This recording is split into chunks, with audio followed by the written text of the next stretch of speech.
അധ്യായം എന്ന നിലയില് ഉത്തരവാദിത്തപ്പെട്ടവര് അത് ഇട്ടപ്പോൾ നിങ്ങളൊന്ന് നോക്കിക്കാണും എന്താണ് ഇതിനകത്തുള്ളതെന്ന്.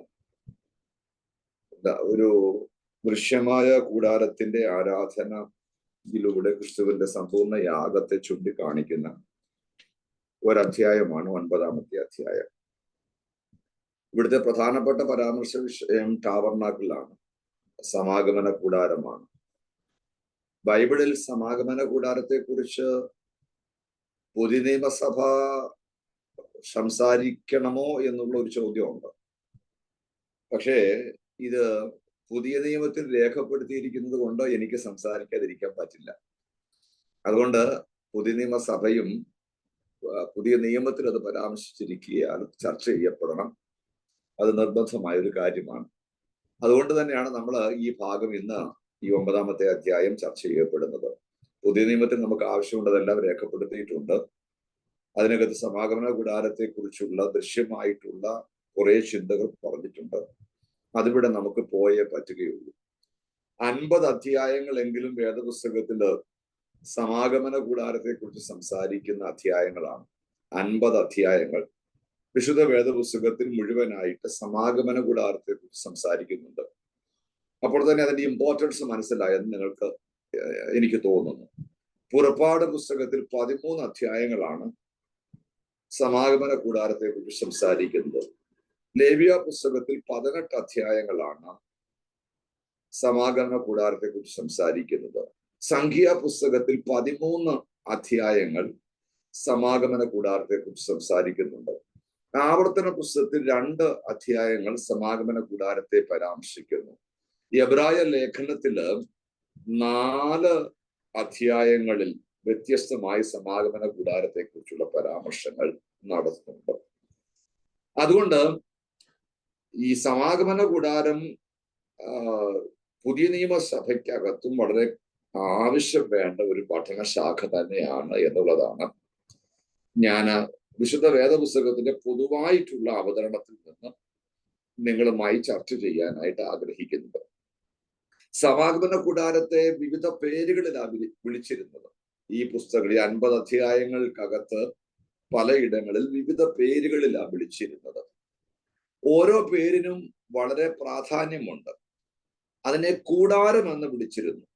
ടെന്റ് എന്ന വാക്ക് ഉപയോഗിച്ച് വിളിച്ചിട്ടുണ്ട്. എന്ന് പറഞ്ഞാൽ അത് കൂടാരം എന്ന് വിളിക്കാനുള്ള കാര്യം, ദൈവം തൻ്റെ ജനത്തിന്റെ ഇടയിൽ വസിക്കുന്നതിനെ കുറിച്ചാണ് സംസാരിക്കുന്നത്. ദൈവം മനുഷ്യരുടെ ഇടയിൽ വസിക്കുന്നതിനെ കുറിച്ച് സംസാരിക്കുന്നത് കൊണ്ടാണ് കൂടാരം എന്ന വാക്ക് ഈ സമാഗമന കൂടാരത്തിന്റെ ഒരു പ്രയോഗമായിട്ടുണ്ടായത്. അല്ലെങ്കിൽ മറ്റൊരു ഭാഗത്ത് നമുക്ക് കാണാൻ കഴിയുന്നത് ദൈവം തന്റെ ജനവുമായി കൂടിക്കാഴ്ച നടത്തുന്ന സ്ഥലം എന്നതാണ്. അതിനെക്കുറിച്ച് ഈ കൂടാരം എന്ന വാക്കുകൊണ്ട് അർത്ഥമാക്കുന്നത് ദൈവം തന്റെ ജനവുമായിട്ട് കൂടിക്കാഴ്ച നടത്തുന്ന ഒരു സ്ഥലം. ഇതാണ് ആ ഭാഗത്ത് നമുക്ക് കാണാനായിട്ട് കഴിയുന്നത്. ഇപ്പോൾ ശ്രദ്ധേയമായ ഒരു കാര്യം നമ്മൾ മനസ്സിലാക്കണം, മറന്നു പോകാത്ത കാര്യം. നിങ്ങള് ഈ വ്യാഖ്യാന ശാസ്ത്രമൊക്കെ ഇതിനിടയ്ക്ക് പഠിച്ചു പോയി കാണുമെന്ന് കരുതുന്നു. അതായത് ഈ പശ്ചാത്തല വ്യാഖ്യാനം എന്ന് പറയുന്ന ഒരു പഠനശാഖയുണ്ട്. അത് വളരെ കൃത്യമായി പഠിക്കേണ്ട കാര്യമാണ്. കുറേ ക്ലാസ്സുകൾ പഠിച്ചെങ്കിൽ അത് നമുക്ക് നന്നായി പഠിക്കാനായിട്ട്, വേദപുസ്തകം നന്നായിട്ട് നമുക്ക് മനസ്സിലാക്കാനായിട്ട് കഴിയത്തുള്ളൂ. അതിനകത്തൊരു ഭാഗമെന്ന് പറയുന്നത് പിന്നെ റഫറൻഷ്യൽ കോണ്ടസ്റ്റ് സ്റ്റഡി എന്ന് പറയുന്ന ഒരു ഭാഗമുണ്ട്. അതായത് ഇപ്പൊ നമ്മൾ ഒരു വേദഭാഗം എടുത്തു, ഉദാഹരണം ഒരു വേദഭാഗം എടുത്തു. യാക്കോബ് പറയുന്നു, ഞാൻ ദൈവത്തെ മുഖാമുഖമായി കണ്ടു എന്നൊരു പാദം എടുത്തു. അപ്പൊ നിങ്ങൾ അതിനെ വ്യാഖ്യാനിക്കാൻ തുടങ്ങിയാണ്, അല്ലേ? കർത്താവിനെ മുഖാമുഖമായി കാണും, അങ്ങനെ വ്യാഖ്യാനിക്കരുത്. ഈ കർത്താവിനെ മുഖാമുഖമായി കണ്ട പാരലൽ ടെക്സ്റ്റ് എല്ലാം നിങ്ങൾ കളക്ട് ചെയ്യണം ആദ്യം. എന്നിട്ട് അത് ചേർത്ത് വെച്ചൊരു സ്റ്റഡി നടത്തണം. അപ്പൊ ഇയ്യോബിന്റെ പുസ്തകത്തിൽ താനും കർത്താവിനെ ഇപ്പോ മുഖാമുഖം കണ്ടെന്നാ പറയുന്നത്. മുഖാമുഖം കണ്ടെന്ന. അതുകൊണ്ടും തീർന്നില്ല. അപ്പം യോഹന്നാൻ പറയുന്നു ദൈവത്തെ ആരും കണ്ടിട്ടില്ലെന്ന്. അപ്പൊ ആ കോൺഫ്ലിക്റ്റ് ആയില്ലേ?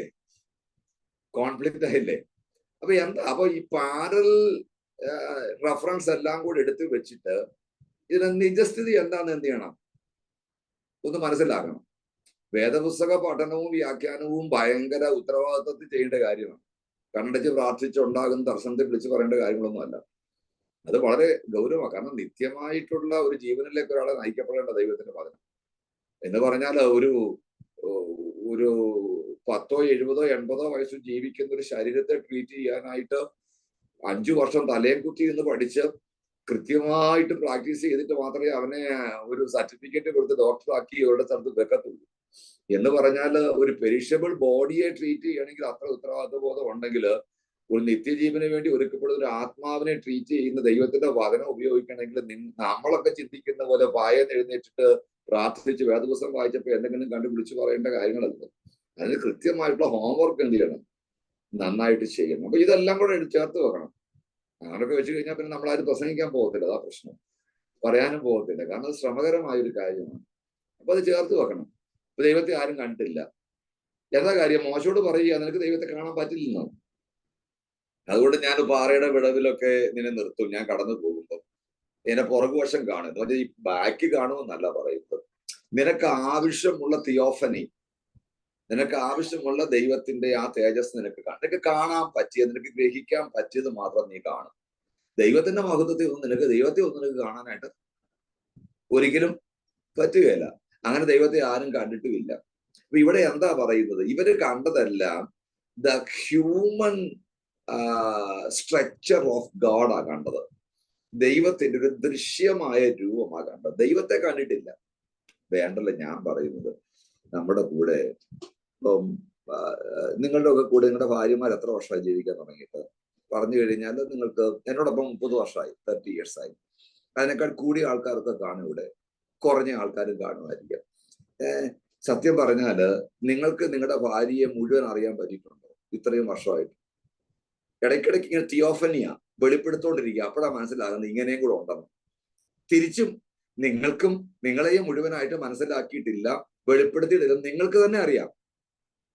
അപ്പൊ ഇടയ്ക്കിടയ്ക്കാണ് നിങ്ങൾ വെളിപ്പെട്ട് വരുന്നത്. അപ്പോഴാണ് 30 വർഷത്തിന് ശേഷം അച്ഛൻ ഇങ്ങനെയാണല്ലോ എന്ന് ഒരു ഹ്യൂമണ് മറ്റൊരു ഹ്യൂമനെ മുഴുവനായി മനസ്സിലാക്കാനായിട്ട് കഴിയാത്ത ഒരു സമയത്ത് സർവശക്തനായ ദൈവത്തെ മുഴുവൻ കണ്ടെന്നൊക്കെ പറഞ്ഞു കഴിഞ്ഞാൽ അത് അതിന്റെ വ്യാഖ്യാനം കൃത്യമാകണമെങ്കിൽ നമ്മൾ അതിന്റെ തത്വം മനസ്സിലാക്കണം.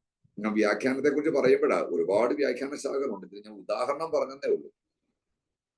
അപ്പോ ഇവിടെ ദിഗതാപന പിന്നെ എന്താ അവര് കണ്ടത്? സിമ്പിളായ ഒരു കാര്യമാണ്, ദ തിയോഫനി ഓഫ് ഗാഡ്. അല്ലെങ്കിൽ അവർക്ക് ആവശ്യമുള്ള ദൈവത്തിന്റെ ഒരു തിയോഫനി, ഒരു പ്രത്യക്ഷതയാ കണ്ടത്. അവർക്ക് ആവശ്യമുള്ളത്. പുതിയ നിയമസഭയ്ക്ക് ക്രിസ്തുവിലൂടെയാണ് മാക്സിമം നമുക്ക് മനസ്സിലാക്കാൻ കഴിയുന്ന നിലയിൽ ദൈവത്തെ ദൃശ്യമാക്കി നൽകിയത്. എന്നിട്ട് നമുക്ക് കാണാൻ പറ്റിയിട്ടുണ്ടോ? മുഴുവനായിട്ട് കാണാൻ പറ്റിയിട്ടുണ്ടോ? ഇല്ല. അതുകൊണ്ടല്ലേ നമ്മൾ പറയുന്നത് കണ്ടിടും പ്രിയനെ ഞാൻ കണ്ടിടുമെന്ന് എന്ന് പറഞ്ഞാൽ മുഴുവനായിട്ട് ഇപ്പോഴും കാണാനായിട്ട് എന്ന് പറഞ്ഞാൽ നമ്മുടെ ഹ്യൂമൻ ബോഡിയിൽ നിന്നുകൊണ്ട് ദൈവത്തിന്റെ മുഴുവൻ മഹത്വത്തെ നമുക്ക് കാണാൻ പറ്റില്ല. അപ്പൊ ഈ ഭാഗം നിങ്ങൾ വ്യാഖ്യാനിക്കുമ്പോൾ ഒരു വ്യാഖ്യാന ശാഖ ഞാൻ പറയുന്നത്, ഈ പാരലൽ റെഫറൻസ് യോജിക്കുന്ന നിലയിൽ വേണം എന്ത് ചെയ്യാൻ. ഒരുപാട് ഉദാഹരണങ്ങൾ ഞാൻ പറഞ്ഞു, ഒരുപാട് ഉദാഹരണങ്ങൾ ഈ വ്യാഖ്യാനം പഠിക്കുമ്പോൾ ഹോംവർക്ക് ചെയ്ത് പഠിക്കേണ്ട കാര്യങ്ങളാണ്. ഇന്നത്തെ കാലത്ത് ഞാൻ വേദപുസ്തകം വ്യാഖ്യാനിക്കുന്ന ആളുകളെ കുറിച്ച് കേട്ടിട്ട് ഒരു വിധത്തിലും ബൈബിളുമായിട്ടുള്ള ബന്ധത്തിൽ പണിയെടുക്കാതെയാണ് എന്ത് ചെയ്യുന്നത്, വേദപുസ്തകം കയറി വ്യാഖ്യാനിക്കുന്നത്.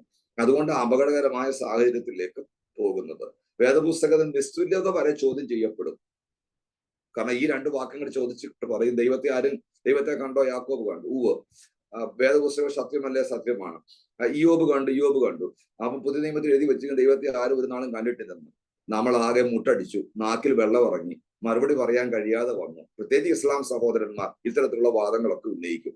ഇത് കൃത്യമായിട്ട് അനലൈസ് ചെയ്ത് പഠിക്കുകയും അതുകൊണ്ട് പഠിച്ചാൽ എന്താ പറയുന്നത്, ആത്മീയ വർധനമല്ലോ ഉണ്ടെന്നാണ് നമ്മുടെ ചോദ്യം. ആത്മീയ വർധനം എന്ന് പറഞ്ഞാൽ പെരുപ്പുണ്ടാകുന്നില്ലെന്നാണ് ഈ ചോദ്യകർത്താവിന്റെ താല്പര്യം. ഇതിനകത്ത് ഇങ്ങനെയൊക്കെ പറഞ്ഞ് ഇങ്ങനെ പാസ്റ്റർ നിങ്ങൾ നമ്മളൊക്കെ ഇത്രയും സമയം കളയുന്ന എന്തിനു വേണ്ടിയാണെന്നൊക്കെയാണ് പലരുടെയും ആത്മീയരുടെ ചോദ്യം. കേട്ടോ, നമ്മളൊന്നും ആത്മീയരും അല്ല. ഇതാണ് ഇതിനകത്ത് ഒരു വലിയൊരു പ്രശ്നം സംഭവിക്കുന്നത്. വ്യാഖ്യാനങ്ങൾ വളരെ സൂക്ഷിച്ചു വേണം ചെയ്യാനായിട്ട്. ഓക്കെ, വ്യാഖ്യാനശാഖ പഠിക്കുമ്പോൾ അല്ലെങ്കിൽ നിങ്ങൾ അറിയാൻ പഠിപ്പിച്ചിട്ടുണ്ടെങ്കിൽ കുറച്ചുകൂടി നിങ്ങൾക്ക് നന്നായിട്ട് അത് അറിയാമെന്ന് ചിന്തിക്കുന്നു. അതുകൊണ്ട് ഞാൻ പറഞ്ഞത്, ഈ കൂടാരത്തെ വ്യാഖ്യാനിക്കുമ്പോൾ അതിന്റെ പേരുകളെ കുറിച്ച് മനസ്സിലാക്കണം. ദൈവം ജനവുമായി കൂടിക്കാഴ്ച നടത്തുന്ന സമയം എന്ന് പറഞ്ഞാൽ ദൈവം ഒരുമിച്ച് വരുന്നതല്ല, അവർക്ക് അപ്പോൾ ആവശ്യമുള്ള നിലയിൽ അവർക്ക് പ്രത്യക്ഷനാകുക എന്നുള്ളതാണ്. ദൈവത്തെ മുഴുവനായിട്ടൊന്നും അവർക്ക് കാണാനായിട്ടൊന്നും പറ്റില്ല. ഇറ്റ് ഈസ് ഇമ്പോസിബിൾ, നടക്കുന്ന കാര്യമേ അല്ല. അങ്ങനെ കാണാനൊട്ടുള്ള ഒരു കണ്ണ് നമുക്കില്ല, മനസ്സിലാക്കാനുള്ള ബ്രെയിനും നമുക്ക് ഇല്ല. നമുക്ക് വേണ്ട നിലയിൽ ദൈവം ക്രിസ്തു യേശുവിലൂടെ പുതിയ നിയമസഭയ്ക്ക് maximum theophany of God through Christ നമുക്ക് നൽകിയിട്ടുണ്ട്. എന്നാൽ ഞാൻ വേറൊരു കാര്യം പറഞ്ഞു, എന്നാൽ നമ്മുടെ ക്രിസ്ത്യൻ ലൈഫിലെ ഗ്രോത്തില് ഇപ്പൊ യോഹന്നാനെ ദൈവത്തിന്റെ കുറെ തിയോഫനി കാണിച്ചു കൊടുത്തു. മുഴുവനൊന്നും കണ്ടില്ല പുള്ളി, വെളിപ്പാട് കണ്ടെന്നാ പറയുന്നത്. ദൈവത്തെ മുഴുവനായിട്ടൊന്നും എനിക്ക് കാണാൻ പറ്റിയിട്ടില്ല. താൻ കണ്ട ദൈവം വെളിപ്പെടുത്തി കൊടുത്ത തിയോഫനീസ് താൻ രേഖപ്പെടുത്തി വെച്ചിരിക്കുന്ന മാത്രം. ദൈവത്തിന്റെ പ്രത്യക്ഷതകൾ തനിക്ക് മനസ്സിലാക്കാൻ കഴിയുന്ന ഭാഗത്ത്, ഉൾക്കൊള്ളാൻ കഴിയുന്ന മേഖലയിൽ അതിനൊരു ഒരു ഗുണമുണ്ട്. പുള്ളിയെ പെരുപ്പ് കയറ്റാൻ വേണ്ടിയൊന്നും അല്ല. അവിടെ സാർവലൗകിക സഭ വളരെ നീഡിലാണ്, വലിയ പ്രശ്നത്തിലൂടെ കടന്നു പോവുകയാണ്. അപ്പോൾ അവിടെ കർത്താവിന്റെ മഹത്വത്തെ ഒരു പരിധി വരെ കാണിച്ചു കൊടുക്കേണ്ട ഒരു നിർബന്ധം ഉണ്ടാകുമ്പോഴാണ് യോഹന്നാൻ വഴി അതെന്ത് ചെയ്യുന്നത്, നൽകുന്നത്.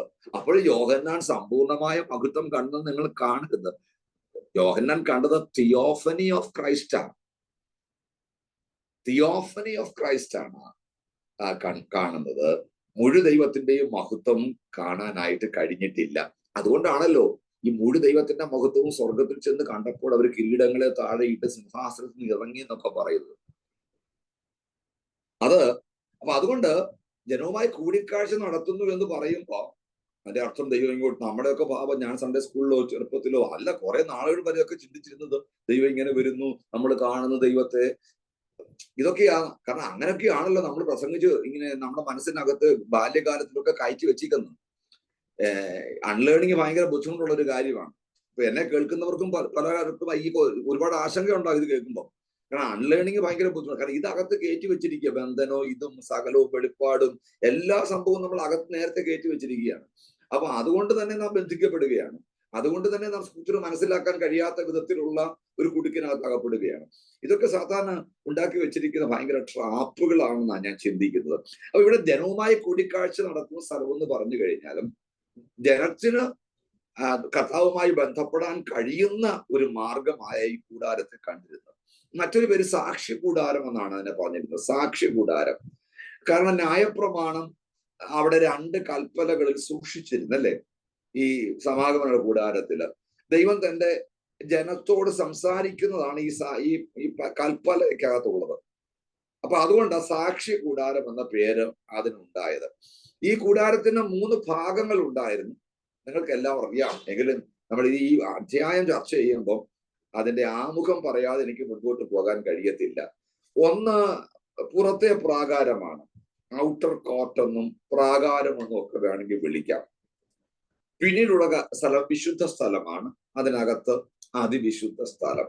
പുറത്തെ പ്രാകാരത്തിന് 150 അടി നീളവും 75 അടി വീതിയും ഉണ്ടായിരുന്നു.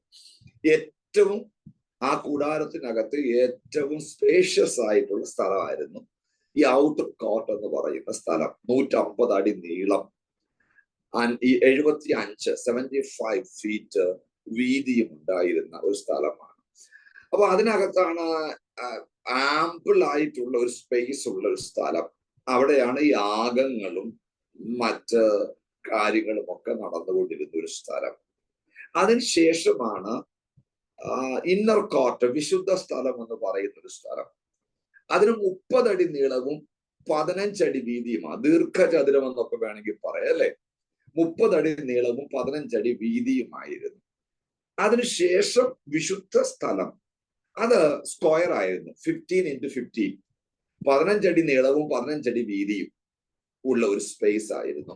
ഇതിനെയാണ് നമ്മൾ ഈ സമാഗമന കൂടാരം എന്ന് അതിന്റെ ജിയോഗ്രാഫിക്കലായിട്ട്, വിസ്തീർണപരമായിട്ടോ ഭൂമിശാസ്ത്രപരമായിട്ടോ ഒക്കെ പറയുമ്പോൾ നമുക്ക് മനസ്സിലാക്കാൻ കഴിയുന്ന ഒരു കാര്യം.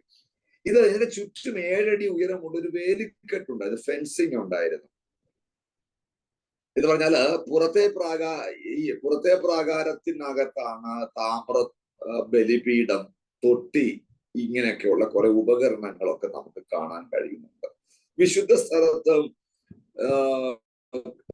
കാൻഡിൽ ലൈറ്റ്, കവരവിളക്ക്, കാഴ്ചയപ്പത്തിന്റെ മേശ, ധൂപപീഠം, ഇങ്ങനെയുള്ള സാധനങ്ങളായിരുന്നു വിശുദ്ധ മന്ദിരത്തിൽ ഉണ്ടായിരുന്ന, വിശുദ്ധ സ്ഥലത്ത് ഉണ്ടായിരുന്ന, മന്ദിരമല്ല, വിശുദ്ധ സ്ഥലത്ത് ഉണ്ടായിരുന്നത്. അതിവിശുദ്ധ സ്ഥലത്ത് ഉടമ്പടിയുടെ പെട്ടകമായിരുന്നു. അത് കൃപാസനത്താൽ മൂടിയിരിക്കുകയായിരുന്നു.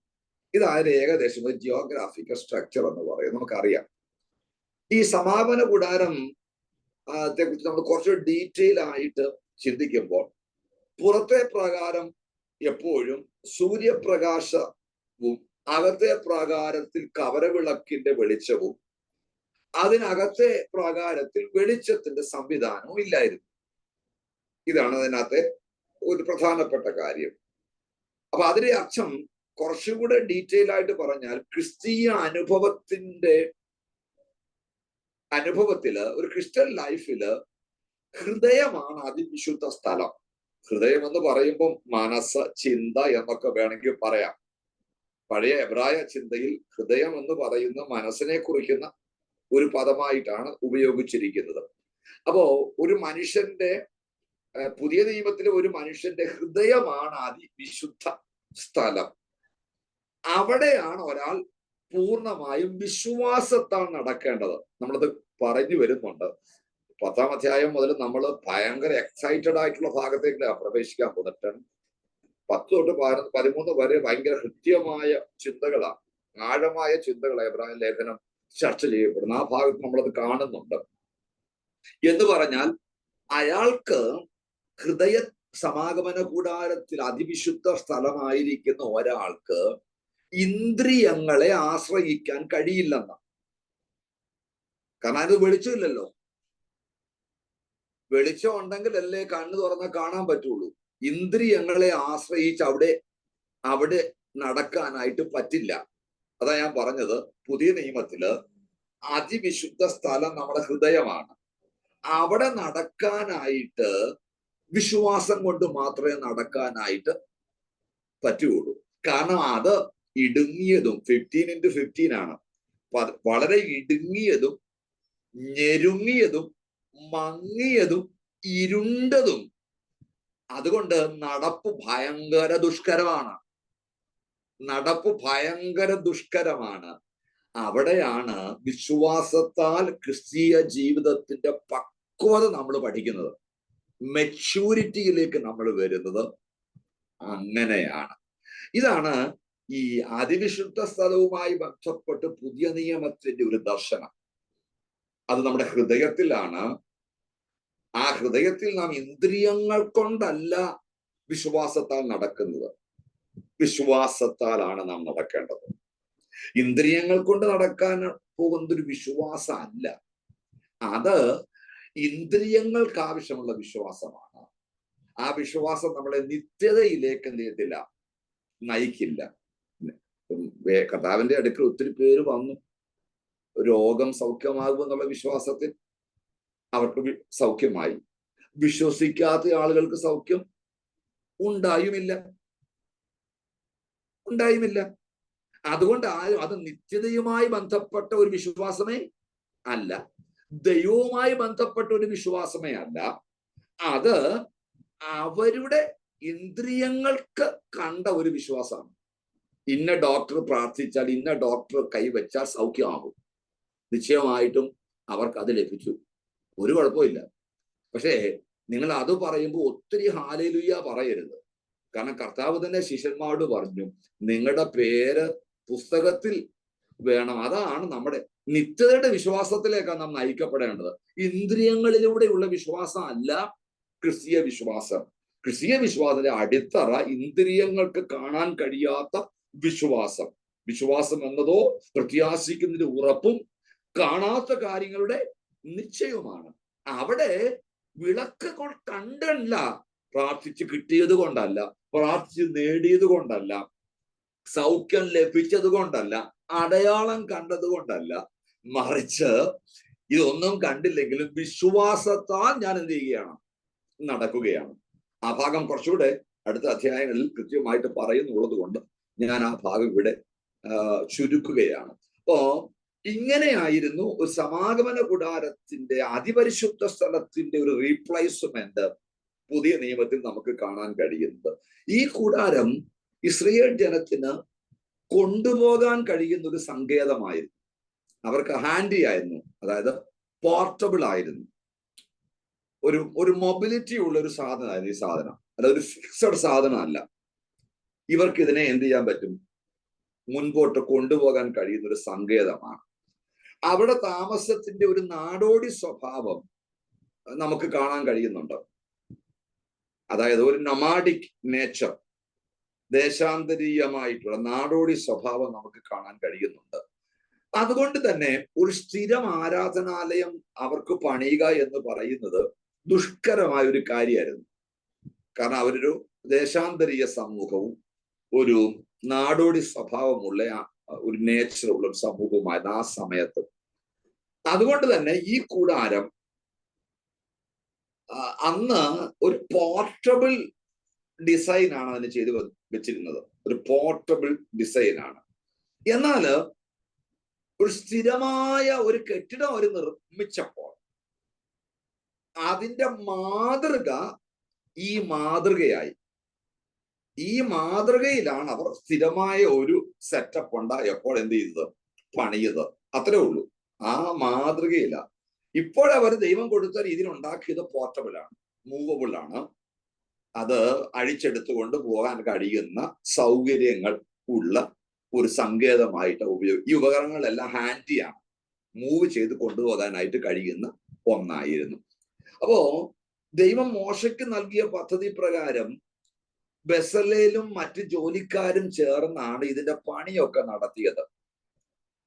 ദൗത്യമൊക്കെ പൂർത്തിയായപ്പോൾ പുറപ്പാട് പുസ്തകം 40-ാം അധ്യായത്തിന്റെ 34-ാമത്തെ വാക്യത്തില് ദൈവത്തിന്റെ വലിയ മഹത്വം, തേജസ് അവിടെ ഇറങ്ങി വന്നു എന്നൊക്കെയാണ് നമുക്ക് എക്സോഡസ് ചാപ്റ്റർ 40 പുറപ്പാട് പുസ്തകം 40-ന്റെ 34 നമുക്ക് വായിക്കാൻ കഴിയുന്നു. വായിച്ച് നമുക്കൊരു ബ്രീത്ത് എടുക്കാം. ഞാൻ തന്നെ വേണമെങ്കിൽ. അപ്പോൾ മേഘം സമാഗമന കൂടാരത്തെ മൂടി, യഹോവയുടെ തേജസ് സമാഗമന കൂടാരത്തിൽ നിറഞ്ഞു എന്നൊക്കെയാണ് നമുക്ക് വായിക്കാനായിട്ട് കഴിയുന്നത്. അപ്പൊ ഈ ദൗത്യം പൂർത്തിയായി കഴിയുമ്പോൾ ദൈവത്തിന്റെ മഹത്വം എന്ത് ചെയ്തു? അവിടെ ഇറങ്ങി. ഇവിടെ ഈ കൂടാരത്തിന് ചുറ്റുമാണ് സാധാരണ 12 ഗോത്രങ്ങൾ പാളയം ഇറങ്ങുന്നത്. കുറെ ചരിത്രങ്ങളാണ് ഇതൊക്കെ കേട്ടോ. അതിന്റെ ഇടയ്ക്ക് ഞാൻ ചെറിയ സൂചനകൾ നൽകി പോകുന്നുള്ളൂ. കാരണം അതിലപ്പുറം ഈ 9-ാമത്തെ അധ്യായത്തിൽ ചർച്ച ചെയ്യപ്പെടാനായിട്ട് അധിക കാര്യങ്ങളില്ല. അല്ലെങ്കിൽ പിന്നെ നമ്മൾ അത് വലിച്ചടച്ച് കൊണ്ടുവരണം അതിന്റെ ഇടയിലേക്ക്. ഞാൻ ശ്രമിക്കുന്നില്ല. കാരണം 10-ഉം 11-ഉം 12-ഉം 13-ഉം അധ്യായത്തിൽ ഈ കാര്യത്തെക്കുറിച്ച് വളരെ വിശദമായിട്ടും ഇൻട്രസ്റ്റിംഗ് ആയിട്ടൂടെ രേഖപ്പെടുത്തിയിട്ടുണ്ട്. അതുകൊണ്ട് ഇവിടെ കുറച്ചുകൂടെ ടെക്നിക്കലായിട്ട് ഞാൻ പോവുകയാണ്. ഇസ്രായേലിന്റെ 12 ഗോത്രങ്ങളും കൂടാരത്തിന് ചുറ്റും പാളയം ഇറങ്ങി എന്നൊക്കെയാണ് നമ്മൾ വായിക്കാൻ കഴിയുന്നത്. പാളയം ഇറങ്ങി. ഈ പാളയം ഇറങ്ങുമ്പോഴുള്ള ഒരു ക്രമീകരണം ഉണ്ടല്ലേ. ഈ സംഖ്യാപുസ്തകം 2-ാം അധ്യായം, നമ്പേഴ്സ് കേട്ടോ. ഞാൻ ഇംഗ്ലീഷ് മാത്രം ഉപയോഗിക്കുന്നവർക്ക് വേണ്ടി ഈ ബുക്കിന്റെ പുസ്തകത്തിന്റെ പേരും കൂടെ പറയുന്നത്. നമ്പേഴ്സില് സംഖ്യാപുസ്തകം 2-ാം അധ്യായത്തില് ഇങ്ങനെയാ കാണുന്നത്. ഇസ്രായേൽ ജനം തങ്ങളുടെ ഗോത്ര ചിഹ്നങ്ങളുള്ള പതാകകൾക്ക് കീഴിൽ സമാഗമന കൂടാരത്തിന് ചുറ്റും അല്പം അകലെയായിട്ട് പാളയം അടിക്കണം. അപ്പൊ 2 കാര്യങ്ങളാണ് പറയുന്നത്. അവർക്ക് ഗോത്രത്തിന് ചിഹ്നങ്ങൾ ഉണ്ടെന്ന്. ഓരോ ഗോത്രത്തിനും ചിഹ്നങ്ങളുണ്ട്. അവർക്ക് വ്യത്യസ്തമായ പതാകകളുമുണ്ട്. ഇതല്ല ഈ ഭാഗത്ത് നമുക്ക് വായിക്കാൻ കഴിയും. ചിഹ്നങ്ങളും പതാകകളും ഉണ്ട്. അപ്പൊ ഏകദേശം എങ്ങനെയാ അവർ ഈ കൂടാരത്തിന് ചുറ്റും പാളയമിടുന്നത്? ഒരു ഏരിയൽ വിഷൻ ഞാൻ പറയുകയാണ്. ഒരു ഏരിയൽ വിഷൻ നിങ്ങൾ പറയുക. കിഴക്ക് ഭാഗത്ത് സെബുലൂൻ, യഹൂദ, ഇസാഖാർ ഇവരാ ഇങ്ങനെ നേരെ ഈ പാളയം ഇറങ്ങുക എന്ന് പറഞ്ഞു കഴിഞ്ഞാൽ നമ്മളിപ്പം ഈ നമ്മുടെ റിപ്പബ്ലിക് ഡേക്കൊക്കെ പല ഗ്രൂപ്പുകൾ ഇങ്ങനെ നിരനിരയായിട്ട് നിൽക്കുന്നത് കണ്ടിട്ടില്ലേ? ചിട്ടയായിട്ട്, ഇൻ ഓർഡർ. അതാണ് ഈ പാളയം ഇറങ്ങുക എന്നുള്ള വാർത്ത. അല്ല നിങ്ങൾ ഉദ്ദേശിക്കുന്ന മാതിരി എല്ലാം കൂടി കലവല വെക്കുകയല്ല. They are standing in a order. മനസ്സിലാകാൻ വേണ്ടി വേദപുസ്തകത്തിന്റെ ഓൾഡ് ടെസ്റ്റ്മെന്റ് വായിക്കുമ്പോൾ നമുക്ക് മനസ്സിലാവണമല്ലോ. ഒരു ഓർഡറിലാണ് എന്ത് ചെയ്യുന്നത്? അണിനിരക്കുന്നത്. നമുക്കാർക്കും ഒരു ഓർഡർ ഇല്ല. അതാ ഏറ്റവും വലിയ പ്രശ്നം. അപ്പം ആലയത്തിൽ, കൂടാരത്തിൽ, സാക്ഷി കൂടാരത്തിലോ അല്ലെങ്കിൽ കൂടാരത്തിലോ ചുറ്റും ഒരു അണിനിരക്കുന്ന it is in a order. അതിനൊരു പ്രൊഫൈൽ ഉണ്ട്, ഒരു ഓർഡർ ഉണ്ട്, ഒരു പ്രോട്ടോകോൾ ഉണ്ട്. പിന്നെ പടിഞ്ഞാറ് ഭാഗത്ത് എന്ന് പറഞ്ഞാൽ നാളെ പറയാൻ പറ്റത്തില്ല, എനിക്ക് കിഴക്ക് വേണ്ട പടിഞ്ഞാറ് ഞാൻ നിന്നോളാം, ഈ ഗോത്രത്തിന് പറയാൻ പറ്റില്ല. There is A order. ഒരു സിസ്റ്റം എപ്പോഴും മുൻപോട്ട് റൺ ചെയ്യണമെങ്കിൽ ഒരു ഓർഡർ വേണം. ആ ഓർഡർ പാലിച്ചെങ്കിൽ മാത്രമേ പറ്റുകയുള്ളൂ. പടിഞ്ഞാറ് ഭാഗത്ത് ബെന്യാമീൻ, എഫ്രയീം, മനശ്ശെ ഇവരാ പാളയം ഇറങ്ങുന്നത് ഇന്ന ഓർഡർ. വടക്കു ഭാഗത്ത് ആശർ, ദാൻ, നപ്താലി ഈ 3 ഗോത്രങ്ങളാ. തെക്കു ഭാഗത്ത് ശിമയോൻ, രൂബൻ, ഗാദ്.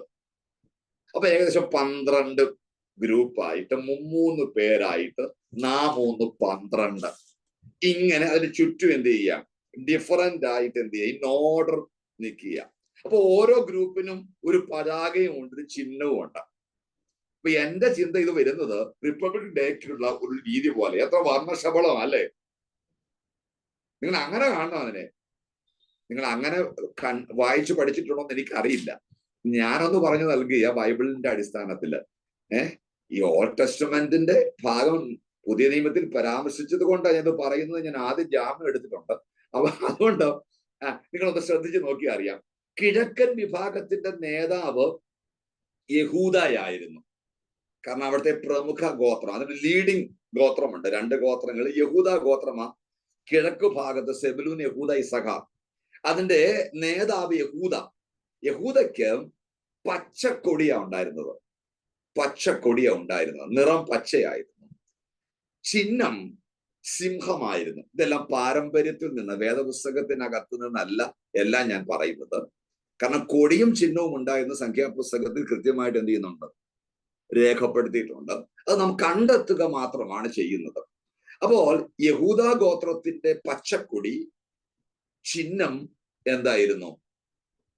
സിംഹമായിരുന്നു. ഉൽപ്പത്തി പുസ്തകം 49:9 യഹൂദ ഗോത്രത്തെ സിംഹമായിട്ട് നമുക്ക് സൂചിപ്പിച്ചൊരു സൂചനയായിട്ട് നമുക്ക് വായിക്കാൻ കഴിയുന്നു. അതുപോലെ തന്നെ താഴേട്ട് വരുമ്പോൾ എഫ്രയീം ഗോത്രമാണ് ലീഡിംഗ് ഗോത്രം. ബെന്യാമീൻ, എഫ്രയീം, മനശ്ശെ പടിഞ്ഞാറ് പാളയമടിക്കുന്ന ഗോത്രമാണ്. എഫ്രയീമിന്റെ പതാക എന്ന് പറയുന്നത് മഞ്ഞ കളറായിരുന്നു, യെല്ലോ കളറായിരുന്നു. കാളയുടെ ചിത്രമായിരുന്നു, ചിഹ്നമായിരുന്നു അവരുടെ കൊടിയുടെ ചിഹ്നം. കാളയുടെ ചിഹ്നത്തോടു കൂടിയുള്ള യെല്ലോ പതാകയായിരുന്നു. ഇനിയും അടുത്തത് വടക്ക് ആശർ, ദാൻ, നഫ്താലി എന്ന് പറയുന്ന. ദാനിന്റെ ചിഹ്നം കഴുകന്റെ ചിഹ്നമായിരുന്നു. ചുവപ്പും വെള്ളയും ചേർന്ന പതാകയ്ക്കകത്തായിരുന്നു ഈ കഴുകന്റെ ചിഹ്നം വെച്ചിരുന്നത്. ദാൻ ഈ കൊടിയുമായിട്ട് ഒരു വടക്കു ഭാഗത്ത് അണിനിരന്നിരിക്കുകയാണ്. ദാൻ മാത്രമല്ല, ആശർ, നഫ്താലി മുതലായ ഗോത്രങ്ങൾ. രൂബന്റെ പതാക ചുവപ്പായിരുന്നു. ഒരു മനുഷ്യന്റെ തലയായിരുന്നു അതിന്റെ ചിഹ്നം. അപ്പോ ഈ പരമ്പരാഗതമായിട്ടുള്ള വിവരണങ്ങൾ എസ്കേലിന്റെയും യോഹന്നാന്റെയും ദർശനങ്ങളുമായിട്ട് എസ്കേൽ 1-ലും വെളിപ്പാട് 4-ലും ഒക്കെ നമ്മൾ വായിക്കുമ്പോൾ ഒന്ന് സമന്വയിക്കുന്നതായിട്ട്, മേർജ് ചെയ്യുന്നതായിട്ട് നമുക്ക് വായനയിൽ മനസ്സിലാകും. നമ്മുടെ പഠനം അതല്ല. ഇങ്ങനെ ജനറൽ ആയിട്ട് ഞാൻ പറഞ്ഞ സമാഗമന കൂടാരത്തെ കുറിച്ച് പറയുമ്പോൾ അവിടെ നിങ്ങൾ കുറച്ച് നല്ല പഠനത്തിന് വേണ്ടി ഇനിയും വീട്ടിൽ പോയി എസ്കേൽ 1-ഉം വെളിപ്പാട് 4-ഉം ഞാൻ ഈ പറഞ്ഞ കാര്യങ്ങൾ കൂടെ ഒന്ന് മനസ്സിൽ വെച്ച് വായിച്ചാൽ ഇത് ഏകദേശം ചേർന്ന് സമന്വയിക്കുന്നതായിട്ട് കാണാനായിട്ട് കഴിയുന്നു. അപ്പൊ അങ്ങനെ വന്നു കഴിഞ്ഞാൽ സത്യം പറഞ്ഞാൽ ഇവർ ഈ സാക്ഷി കൂടാരത്തിൽ ദൈവവുമായിട്ടുള്ള സമാഗമന കൂടാരത്തിൽ ദൈവവുമായിട്ടുള്ള കൺഫ്രണ്ടേഷന് വേണ്ടി ഈ 12 ഗോത്രങ്ങളും വരുമ്പോൾ നമ്മൾ ഉദ്ദേശിച്ച ശബരിമലയെ പോലെയുള്ള തിരക്കും തിക്കുമൊന്നുമില്ല. വളരെ മനോഹരമായിട്ട് അവരെന്ത് ചെയ്യുക, ഇതിന്റെ ചുറ്റും വളരെ കൃത്യമായിട്ട് അവരെന്ത് ചെയ്യുകയാണ്, in order they are standing. അതാണ് പാളയം അടിക്കുക. കൂടാരത്തിന്, സമാഗമന കൂടാരത്തിന് ചുറ്റും ഒരു പാളയം അടിച്ചു എന്ന് പറയുമ്പോൾ ഇത്തരത്തിലുള്ള ഒരു ഓർഡറാണ് നമുക്ക് കാണാനായിട്ട് കഴിയുന്നത്. അത് വളരെ മനോഹരമാണ്, കാഴ്ചയിൽ ഭയങ്കര മനോഹരമായിരുന്നു. അത് ഒരു കാര്യം സൂചിപ്പിക്കുന്നുണ്ട്, കർത്താവുമായുള്ള ബന്ധത്തില് അനുസരണം, പരസ്പര കൂട്ടായ്മയുടെ ഓർഡർ, കീഴടങ്ങൽ, ക്രമീകരണം, അതിന്റെ ഡീസൻസി, മനോഹരത്വം, അതിന്റെ പുറമെയുള്ള അപ്പീലിങ്, ഇതൊക്കെ വളരെ ഇമ്പോർട്ടന്റ് ആയ കാര്യങ്ങൾ തന്നെയാണ്. ഇപ്പൊ കർത്താവ് ഒരു ലുങ്കി കൊണ്ട് എടുത്തുകൊണ്ട് ചെന്നാലും കർത്താവ് നമ്മളെ ശരിയും, കർത്താവ് ഹൃദയങ്ങളെയല്ലേ നോക്കുന്നത് എന്നൊക്കെ പറഞ്ഞാൽ നമുക്ക് പറയാം. അതൊക്കെ ശരിയാണെങ്കിലും അത് നാം പ്രദർശിപ്പിക്കാൻ ഒരു ഓർഡർ എപ്പോഴും വളരെ ഇമ്പോർട്ടന്റ് ആയിട്ടാണ് പഴയ നിയമത്തിൽ നമുക്ക് വായിക്കുമ്പോൾ കാണാൻ കഴിയുന്നത്. പുതിയ നിയമത്തിൽ സമാഗമന കൂടാരം ഒരു 3 വിധത്തിലാണ് റിഫ്ലക്ട് ചെയ്യുന്നത്. ഈ പറയുന്ന ഈ സമാഗമന കൂടാരം 3 തരത്തിലാണ് റിഫ്ലക്ട് ചെയ്യുന്നത്. ഒന്ന്, ആത്മാവിനാലുള്ള ദൈവത്തിന്റെ വാസസ്ഥലം എന്നാണ് പുതിയ നിയമത്തിലേക്ക് വരുമ്പോൾ, എഫേസ്യർ 2-ാം അധ്യായത്തിലെ 19 മുതൽ 22 വരെയുള്ള വാക്യങ്ങളൊക്കെ വരുമ്പോൾ നമുക്ക് ഇതിനെ ഒരു പ്രതിപാദിച്ചിരിക്കുന്നതായിട്ട് കാണാൻ കഴിയുന്നത്.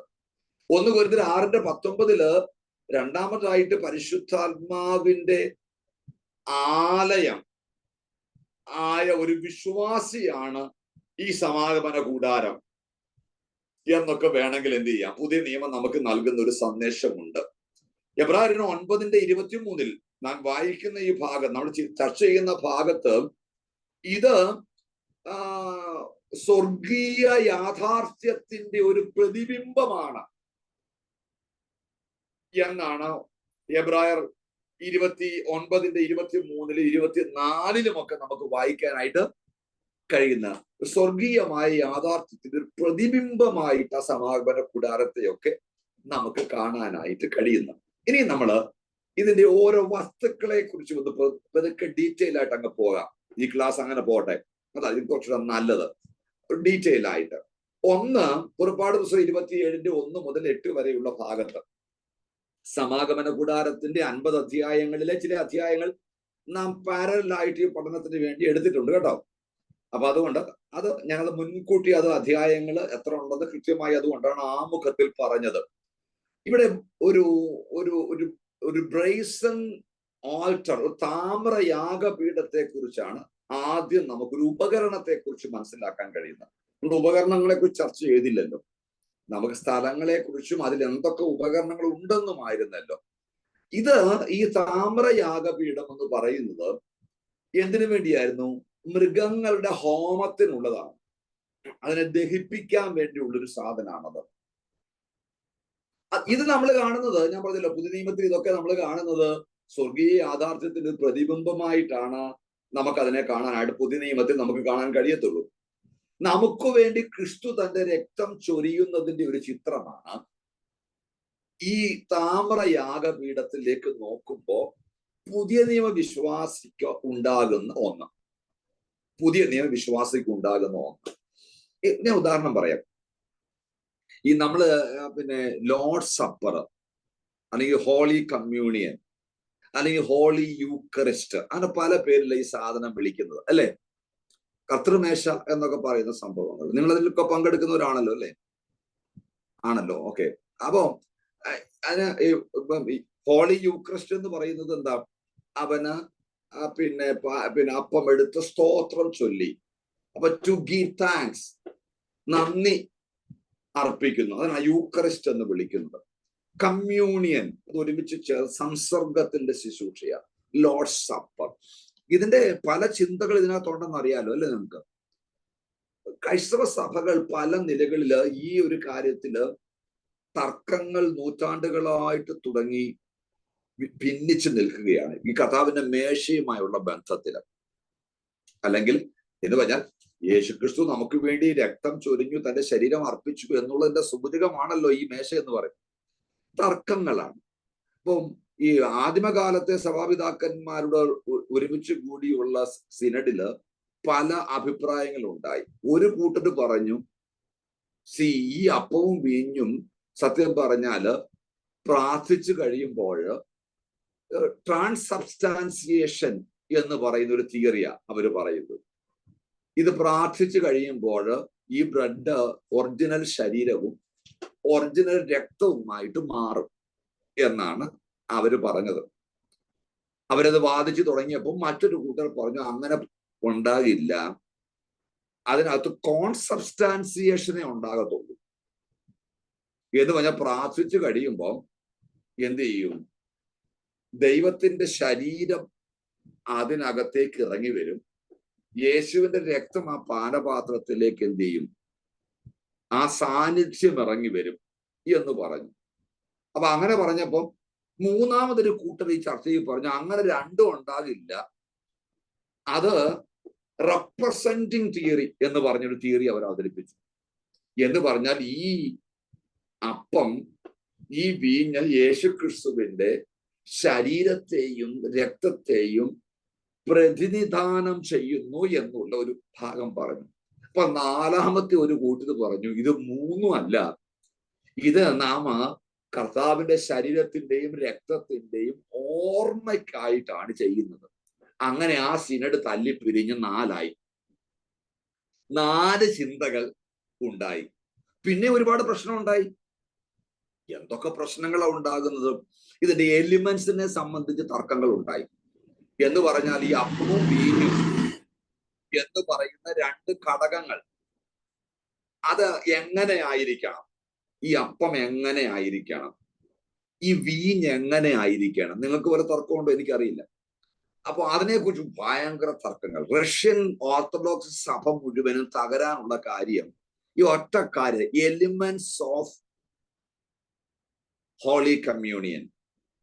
ഈ ഹോളി കമ്മ്യൂണിന്റെയും ഈ അപ്പത്തെയും വീഞ്ഞിനെയും ചൊല്ലിയുള്ള പ്രശ്നമായിരുന്നു അവിടുത്തെ പ്രധാനപ്പെട്ട പ്രശ്നം. പിന്നെ ഉള്ള ലോകവ്യാപകമായ പ്രശ്നം, ഇത് എപ്പോഴെടുക്കണം, ഏത് സമയത്ത് എടുക്കണം. ഇതൊക്കെ വലിയ തർക്കങ്ങളും ഭിന്നതകളും ഗ്രൂപ്പുകളും ഉണ്ടായി. അപ്പൊ ഒരുപാട് സങ്കീർണമായ പ്രശ്നങ്ങളാണ് ചർച്ച ചെയ്യപ്പെട്ടത്. അപ്പൊ സത്യം പറഞ്ഞാല് ഈ എപ്പിസ്കോപ്പൽ സഭകള് 7 ഓർഡിനൻസാണ് വിശ്വസിക്കുന്നത്, 7 കൂദാശകൾ. നമ്മൾ 2 ഓർഡിനൻസിലാണ് വിശ്വസിക്കുന്നത്. പൊതുവിൽ 2 ഓർഡിനൻസ്, ബാപ്റ്റിസവും ഹോളി കമ്മ്യൂണിയനും. മറ്റവർ 7 ഓർഡിനൻസ് ആണ്. ഓർത്തഡോക്സ്, കോപ്റ്റിക്സ്, കാത്തലിക്സ് എല്ലാം 7 ഓർഡിനൻസ് ആണ് വിശ്വസിക്കുന്നത്. അതിൽ ഇത് രണ്ടും കൂടെ ഉണ്ടെന്നേ ഉള്ളൂ. അപ്പോ നമ്മള് ഈ 2 ഓർഡിനൻസാ. അപ്പൊ നമുക്ക് ഭയങ്കര എലിമെന്റ്സിനെ കുറിച്ച് നമ്മുടെ ഇടയിലും ഭയങ്കര തർക്കങ്ങൾ ഉണ്ടായി. കേരളക്കരയിലെ ചില പെന്തക്കോസ്ത് സഭകള് പ്രത്യേകമായ നിലയിൽ വീട്ടില് പ്രാർത്ഥിച്ച് ശുശ്രൂഷകന് എണ്ണ പുരട്ടാതെ തവയിൽ ചുട്ട അപ്പം മാത്രമേ ഇപ്പോഴും ഉപയോഗിക്കുള്ളൂ. ചിലർ സമയത്തെ ചൊല്ലി നിർബന്ധമുള്ളതുണ്ട്, ചിലർ രാത്രി മാത്രമേ എന്ത് ചെയ്യത്തുള്ളൂ, തിരു അത്താഴം. അപ്പൊ അത്താഴം ഒരിക്കലും എന്ത് ചെയ്യാൻ പാടില്ല, അത് പകല് ചെയ്യാൻ പാടില്ല. അങ്ങനെ ഞാൻ പറയുന്ന വേർപെട്ട നമ്മൾ കുറച്ചുകൂടെ റീഫൈൻഡ് എന്ന് പറയുന്ന സമൂഹത്തിൽ തന്നെ ഇപ്പോഴും ഈ കാര്യത്തെ കുറിച്ച് 1 കപ്പ് ഓഫ് മെനി കപ്പ് ഇത് ഭയങ്കര ചർച്ചയാണ്. കൊറോണ അത് തീർത്തു തന്നു. എങ്കിലും അതിനു മുൻപ് വരെ 1 കപ്പ് ആണോ പല കപ്പുകളാണോ എന്നുള്ള പ്രശ്നങ്ങൾ ഉണ്ടായി. ഇങ്ങനെയൊക്കെ ധാരാളം പ്രശ്നങ്ങളും അതുകൊണ്ട് ധാരാളം സഭാവിഭാഗങ്ങളായി മാറുകയും ചെയ്തൊരു പ്രശ്നമാണ് ഞാൻ ഈ പറഞ്ഞ തിരുവത്താഴം.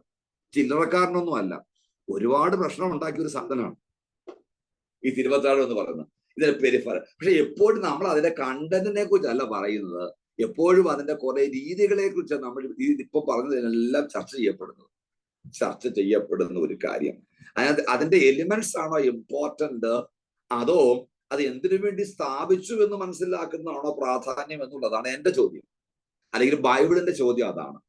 അല്ലാതെ അതിന്റെ എലിമെന്റ്സ് എങ്ങനെയാണ്, അത് ഏത് സമയത്താണ് ചെയ്യേണ്ടത്, ഇതൊന്നും അല്ല അവിടുത്തെ ഏറ്റവും പ്രധാനപ്പെട്ട കാര്യം.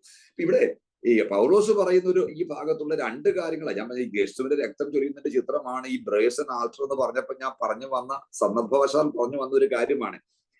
രണ്ട് കാര്യങ്ങളിലേക്ക് നോക്കാനാണ് പൗലോസ് പറയുന്നത്. ഒന്ന്, നിങ്ങള് ഇതെന്റെ ശരീരം അപ്പമെടുത്ത് ഇതെന്റെ രക്തത്തിന്റെ പുതിയ നിയമം എന്ന രണ്ട് വാക്കുകളാണ് പറയുന്നത്. അപ്പൊ ഈ രണ്ട് കാര്യത്തിലേക്ക് നിങ്ങളുടെ ശ്രദ്ധയെ കൊണ്ടുപോകണമെന്നായി ശുശ്രൂഷ ഈ ഒരുമിച്ച് കൂടുമ്പോൾ പറയുന്നത്. അല്ല, ഈ അപ്പത്തിന്റെ കണ്ടന്റിലേക്ക് നോക്കണം, അത് ടേസ്റ്റിലേക്ക് നോക്കണമെന്നല്ല പറയുന്നത്. ഈ വീഞ്ഞ് എങ്ങനെയാണ് ഉണ്ടാക്കിയെടുത്തത് എന്നുള്ളതിലേക്ക് നോക്കണമെന്നല്ല പറഞ്ഞിരിക്കുന്നത്. ഇത് നമ്മളെ ഒരു സ്ഥലത്തേക്ക് നമ്മളെ തിരിഞ്ഞു നോക്കാനായിട്ട് ഉത്സാഹിപ്പിക്കുക. എവിടേക്കാ? ദ ബ്രെഡ്, അല്ലെങ്കിൽ അപ്പത്തിലേക്ക് നമ്മൾ നോക്കണം. ഈ അപ്പത്തിലേക്ക് നോക്കുക എന്ന് പറയുന്നത് ഒരു സിമ്പിൾ ഭാഗമാണ്. ഈ അപ്പം പ്രതിദാനം ചെയ്യുന്നത് യേശു ക്രിസ്തുവിന്റെ ജഡത്തിലുള്ള അനുസരണത്തെയാണ്. The obedience in flesh. അതാണ് ഈ മേശമേലുള്ള ഈ അപ്പം നമുക്ക് നൽകുന്ന സൂചന. ഒബീഡിയൻസ് ഓഫ് ഹിസ് ഫ്ലഷ്, തന്റെ ശരീരത്തിന്റെ പൂർണ്ണമായ അനുസരണം എന്ന് പറഞ്ഞാൽ പാപമില്ലാത്തവൻ, പാപം അറിയാത്തവൻ, തിന്മ ചിന്തിക്കാത്തവന്, ജഡത്തിൽ യാതൊരു കൺമഷവും ഇല്ലാത്ത ഒരുവന് തന്റെ ജഡത്തെ പിതാവിന്റെ മുൻപിൽ അനുസരണമുള്ളതാക്കി സമർപ്പിക്കുക. എന്നിട്ട് നമുക്ക് നൽകുന്ന ഒരു സന്ദേശം എന്താണെന്നറിയാമോ? എന്റെ ജഡത്തിന് ഒരു നാളും ദൈവത്തെ അനുസരിക്കാനായിട്ട് പറ്റിയല്ല. എന്റെ ജഡത്തിന് ഒരിക്കലും പറ്റുകയില്ല. അതുകൊണ്ട് ദൈവം തന്റെ പുത്രന്റെ ശരീരം അനുസരണമുള്ളതായി അനുസരണമില്ലാത്ത നമ്മുടെ ജഡത്തിനു വേണ്ടി എന്ത് ചെയ്തു? സമർപ്പിച്ചു. ആ സമർപ്പണത്താൽ നാം അനുസരണമുള്ളവരായി തീർന്നു. ഇതാണ് ഇവിടെ സംഭവിക്കുന്ന ഒരു പ്രധാനപ്പെട്ട കാര്യം. അപ്പൊ ഇവിടെ നമ്മൾ നോക്കാൻ കഴിയുന്നത് എങ്ങോട്ടാണ് നോക്കുന്നത്? ഈ ശരീരത്തിലേക്ക് നോക്കുമ്പോൾ ക്രിസ്തു തന്റെ ശരീരം നൽകി പിതാവിനെ അനുസരിച്ച് നാം ചെയ്യേണ്ട അനുസരണം ക്രിസ്തു മുഖാന്തരം എന്ത് ചെയ്തു? പൂർത്തീകരിക്കപ്പെട്ടു. അല്ലാതെ നമ്മുടെ അനുസരണം കൊണ്ടൊന്നും അല്ല നമ്മള് പിതാവിന്റെ അടുക്കിലേക്ക് വരുന്നത്. പുത്രന്റെ അനുസരണം കൊണ്ടാണ് നാം പിതാവിന്റെ അടുക്കിലേക്ക് വരുന്നത്. ഇവിടെ ഒരു ഭക്തൻ ഇങ്ങനെയാ പറഞ്ഞിരിക്കുന്നത്, ഈ സ്വന്തം അനുസരണം കൊണ്ട് ദൈവസന്നിധിയിൽ വരുന്ന ഒരാൾക്കും കർത്താവിന്റെ മേശ എടുക്കാനുള്ള യോഗ്യതയില്ല എന്നാ പറയുന്നത്. സ്വന്തം അനുസരണത്തിന്റെ ആത്മീയതയുമായി നടക്കുന്ന ഒരാൾക്കും ക്രിസ്തുവിന്റെ മേശയിൽ നിന്ന് പങ്കെടുക്കാൻ കഴിയില്ല. ഈ അപ്പം തിന്നുമ്പോൾ കർത്താവേ ഞാൻ അനുസരണം കെട്ട ഒരു ശരീരമുള്ളവനാ, അവിടുത്തെ ശരീരം അനുസരണമുള്ളതായി പിതാവിന്റെ മുമ്പിൽ സമർപ്പിക്കപ്പെട്ടത് കൊണ്ടാണ് എനിക്ക് എന്ത് ചെയ്യാൻ കഴിഞ്ഞത്? എന്റെ പുത്രൻ മുഖാന്തരം പിതാവിന്റെ സന്നിധിയിലേക്ക് പ്രവേശിക്കാൻ കഴിയും. രണ്ട് വീഞ്ഞാണ്. വീഞ്ഞ് കർത്താവ് പാനപാത്രം എടുത്താ പറയുന്നത്. സിരകളിൽ ഓടുന്ന രക്തത്തെ കുറിച്ചല്ല പറയുന്നത് പൗലോസ്. സിരകളിൽ നിന്ന് വേർപെട്ട രക്തമാ പറയുന്നത്. സിരകളിൽ നിന്ന് വേർപെട്ട രക്തം സൂചിപ്പിക്കുന്നത് യാഗമാണ്, ബലിയാണ്. സിരകളുടെ ഓടുന്ന രക്തം ജീവനാണ്. പക്ഷേ സിരകളിൽ നിന്ന് മാറ്റപ്പെട്ട രക്തം എന്ന് പറയുന്ന യാഗമാണ്, അല്ലേ? അപ്പൊ പാനപാത്രം എടുക്കുമ്പോൾ അത് യാഗത്തെ, ക്രിസ്തുവിന്റെ യാഗത്തെയാണ് സൂചിപ്പിക്കുന്നത്. അപ്പം ക്രിസ്തുവിന്റെ അനുസരണത്തെയും രക്തം ക്രിസ്തുവിന്റെ യാഗത്തെയുമാണ് സൂചിപ്പിക്കുന്നത്. അപ്പൊ ഇവിടെ ഈ താമ്ര യാഗപീഠം എന്ന് പറയുന്നത് നമുക്ക് വേണ്ടി നൽകപ്പെട്ട യാഗത്തെ സൂചിപ്പിക്കുന്ന ഒരു കാര്യമാണ്. നമുക്ക് വേണ്ടി അനുസരണം കേട്ട, നമുക്ക് വേണ്ടി അനുസരണമായി തീർന്ന ക്രിസ്തുവിനെ സൂചിപ്പിക്കുന്ന ഒരു ചിത്രമാണ്.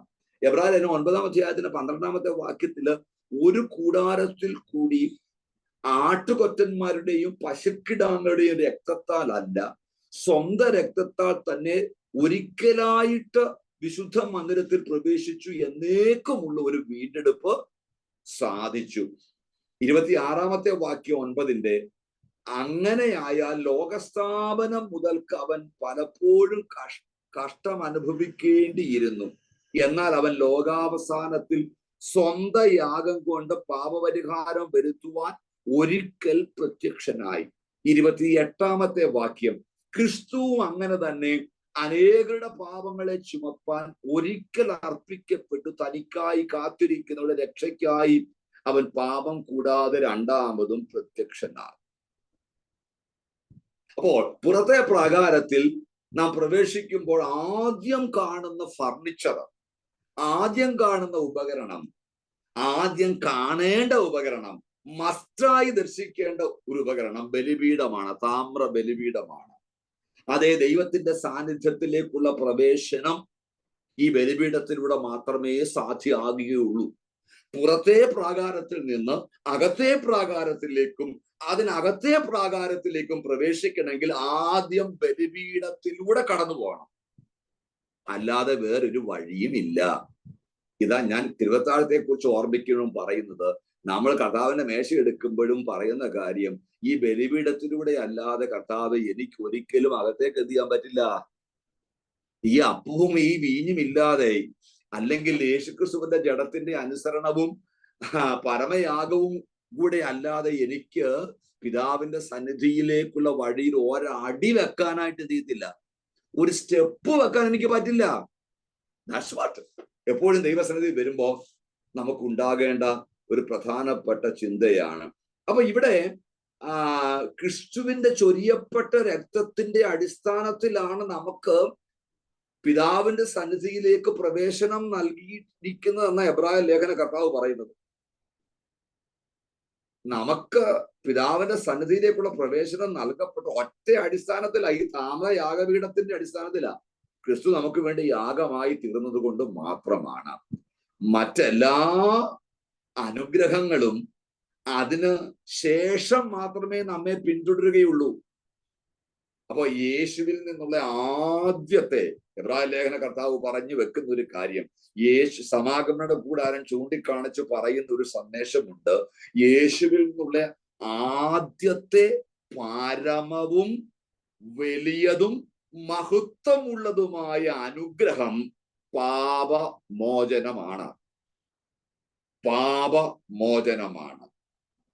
വീണ്ടെടുത്തു, നീതീകരിച്ചു, ക്ഷമിച്ചു. ക്രിസ്തു നമ്മുടെ യാഗപീഠം. ഈ താമ്ര, ഈ ബ്രേസൻ ആൾട്ടറിനെ നോക്കി പറയേണ്ട ഒരു കാര്യം, പുതിയ വിശ്വാസികൾ പറയേണ്ട കാര്യം, ക്രിസ്തു എന്റെ യാഗപീഠം. അതിലൂടെയാണ് എനിക്ക് അടുത്ത ഒരു സ്റ്റെപ്പ് വെക്കാനായിട്ട് കഴിയുന്നത്. രണ്ടാമത്തെ ഒരു ഉപകരണം നമുക്ക് പുറപ്പാട് പുസ്തകം 30-ാമത്തെ അധ്യായത്തിന്റെ 17 മുതൽ 21 വരെയുള്ള വാക്യങ്ങളിൽ കാണാൻ കഴിയുന്നു. അത് ദ ലവറാണ്. LAVER, താമ്രത്തൊട്ടി എന്നൊക്കെ വേണമെങ്കിൽ മലയാളത്തിൽ നാം വിളിക്കുന്നു. അതൊരു താമ്രക്കാലിൽ തൂക്കിയിട്ടിരിക്കുകയാണ്. ചിത്രം ഇതാണ്, താമ്രക്കാലിൽ തൂക്കിയിട്ടിരിക്കുക. വെള്ളം നിറച്ച പിച്ചള പാത്രമാണത്. ഇത് അവിടെ ഈ പുറത്തെ പ്രാകാരത്തിൽ ഉപയോഗിച്ചിരുന്നത് ആചാരപരമായിട്ട് പുരോഹിതന്മാരുടെ ശുദ്ധീകരണത്തിന് വേണ്ടിയാണ്. ആചാരപരമായിട്ടുള്ള പുരോഹിതന്മാരുടെ ശുദ്ധീകരണത്തിന് വേണ്ടിയാണ് ഈ വെള്ളം ഉപയോഗിച്ചിരുന്നത്. ഇത് നമ്മോട് സംസാരിക്കുന്നത് നമ്മുടെ ശുദ്ധീകരണമായ ക്രിസ്തുവിനെ കുറിച്ച് സംസാരിക്കുന്നത്.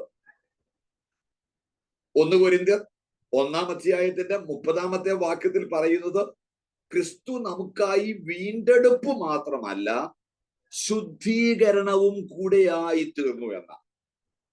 വീണ്ടെടുപ്പ് മാത്രമല്ല, നമ്മുടെ ശുദ്ധീകരണം കൂടെയായി തീർന്നു. ഇത് ശരീരം മുഴുവൻ കുളിക്കുകയോ കഴുകുകയോ അല്ല. കാലുകളും കൈകളും മാത്രമാണ് അവർ കഴുകുക. പുരോഹിതന്മാരെ മൊത്തം കുളിക്കുന്നൊന്നുമില്ല. ഈ അവസാനത്തെ അത്താഴത്തിൽ നമുക്ക് ഇതിനൊരു മികച്ച ഉദാഹരണമുണ്ട്. ക്രിസ്തു തന്റെ ശിഷ്യന്മാരുടെ പാദങ്ങൾ കഴുകാൻ തുടങ്ങിയപ്പോൾ ശീമോൻ പത്രോസ് അവന്റെ അടുക്കൽ വന്നിട്ട് പറഞ്ഞു, അങ്ങയെ കൊണ്ട് അത് ചെയ്യാൻ ഞാൻ അനുവദിക്കുകയില്ല. കാരണം അത് തെറ്റായ ഒരു നടപടിയാ. അപ്പൊ യേശു പറയുന്ന ഒരു മറുപടി ഉണ്ട്, ഞാൻ നിന്നെ കഴുകാഞ്ഞാൽ നിനക്ക് എന്നോട് കൂടെ പങ്കില്ല. യാഗപീഠം മാത്രമല്ല, ഇവിടെ ഒരു താമ്രത്തൊട്ടിയും കൂടി ഉണ്ട്. ഞാൻ നിന്നെ കഴുകാഞ്ഞാൽ നിനക്ക് എന്നോട് കൂടെ പങ്കില്ല. ഇപ്പൊ ശീമോൻ ഉടനെ അവനോട് പറയുക, കർത്താവേ, അങ്ങനെയെങ്കിൽ എന്റെ കാൽ മാത്രമല്ല കൈയും തലയും കൂടെ കഴുകണമേ എന്ന് പറഞ്ഞു. ഒരു കുളി പാസാക്കി കളയാന്നാണ് പുള്ളി പറയുന്നത്. അപ്പൊ യേശു പറഞ്ഞ ഒരു കാര്യമുണ്ട്, നീ യാഗപീഠത്തിലൂടെ കടന്നു പോയി കഴിഞ്ഞാൽ നിനക്ക് മുഴുവൻ കഴുകേണ്ട ആവശ്യമില്ല എന്ന് പറഞ്ഞാൽ ഇതിന്റെ അർത്ഥം ഇതാ, കുളിച്ചിരിക്കുന്നവന് കാലല്ലാതെ കഴുകുവാൻ ആവശ്യമില്ല, അവൻ മുഴുവനും ശുദ്ധിയുള്ളവൻ. ഒരു സൂചന നൽകുകയാണ്. ക്രിസ്തുവേശു മുഖാന്തരം നമുക്ക് സമ്പൂർണ്ണ ജയമുണ്ട്. പക്ഷെ ദിനം പ്രതി നാം എന്ത് ചെയ്യണം? നമ്മുടെ ജീവിതത്തിൽ വന്നു പറ്റുന്ന പാപത്തിന്റെ പ്രലോഭനങ്ങളിൽ ദിനം പ്രതി യേശുവിനാലുള്ള ശുദ്ധീകരണം നമുക്ക് ആവശ്യമുണ്ട്. അതിന്റെ അർത്ഥം ഇതാണ്, കുളിച്ചിരിക്കുന്നവന് പാദങ്ങൾ മാത്രം കഴുകിയാൽ മതി. കാരണം ശേഷം ശരീരം അവൻ ശുദ്ധമാണ്, നിങ്ങൾ ശുദ്ധിയുള്ളവരാണ്. അപ്പൊ ദൈവത്തിന്റെ ക്രിസ്തുയേശുവിന്റെ രക്തത്താൽ കഴുകപ്പെട്ട മക്കൾ എന്ന നിലയിൽ നാം അവന്റെ മുൻപാകെ വിശുദ്ധരും നീതിയുമുള്ളവരാണ്. എന്നാൽ ദൈവം പറയുന്ന ഒരു കാര്യമുണ്ട്, ഒരു ലവർ പിന്നെയും അവിടെ ഉണ്ട്, ഒരു താമ്രത്തൊട്ടി അവിടെ പിന്നെയും ഉണ്ട്. വിശുദ്ധൻ ഇനിയും തങ്ങളെ തന്നെ വിശുദ്ധീകരിക്കട്ടെ, നീതിമാൻ ഇനിയും തങ്ങളെ തന്നെ എന്ത് ചെയ്യട്ടെ? നീതീകരിക്കട്ടെ. അപ്പൊ ഈ ഒരു താമ്രത്തൊട്ടുള്ള പ്രോസസ് എന്ത് ചെയ്യണം? ദിനം പ്രതി നടക്കണം. യാഗപീഠം മാത്രം ഉണ്ടായിട്ട് കാര്യമില്ല. എപ്പോഴും ഗുഡ് വേഴ്സസ് ബെറ്റർ എന്നുള്ളൊരു പ്രോസസ്സിലേക്കാണ് നമ്മൾ പോകുന്നത്. ബാഡ് വേഴ്സസ് ഗുഡ് എന്ന് പറയും നമ്മൾ ലീവ് ചെയ്യൂ. നമ്മൾ ഏറ്റവും നല്ലത് നമ്മൾ തിരഞ്ഞെടുത്തു. പിന്നീട് നാം എന്ത് ചെയ്യുകയാണ്? നല്ലതിൽ നിന്നും മികച്ചതിലേക്കുള്ള ഒരു യാത്രയാണ്. പ്രാകാരത്തിലെ 2 ഉപകരണങ്ങൾ നമ്മൾ കണ്ടു. അതിന് ന്യൂ ടെസ്റ്റ്മെന്റ് പെർസ്പെക്റ്റീവ് നമ്മൾ ചെറുതായിട്ട് മനസ്സിലാക്കി. റൈറ്റ്? ഏകദേശം മനസ്സിലായിട്ടുള്ളൂ എന്താണ് താമ്രയാഗപീഠം സൂചിപ്പിക്കുന്നതെന്നും എന്താണ് താമ്രത്തൊട്ടി സൂചിപ്പിക്കുന്നത് പുതിയ നിയമത്തിന്റെ ഒരു ദർശനത്തിൽ. കാരണം പുതിയ നിയമത്തിൽ അത് പറഞ്ഞതുകൊണ്ടാണ് നമ്മൾ ചർച്ച ചെയ്യപ്പെടുന്നത്. ഇല്ലെങ്കിൽ ഒരിക്കലും ഞാൻ ആ ഭാഗം എടുക്കില്ല. പുതിയ നിയമത്തിൽ സമാഗമന കൂടാരം കൃത്യമായി ചർച്ച ചെയ്യപ്പെടുന്നുണ്ട്. രണ്ടാമത്തെ ഭാഗം എന്ന് പറഞ്ഞാല് ഈ വിശുദ്ധ സ്ഥലത്തുള്ള ഒരു കാര്യമാണ്.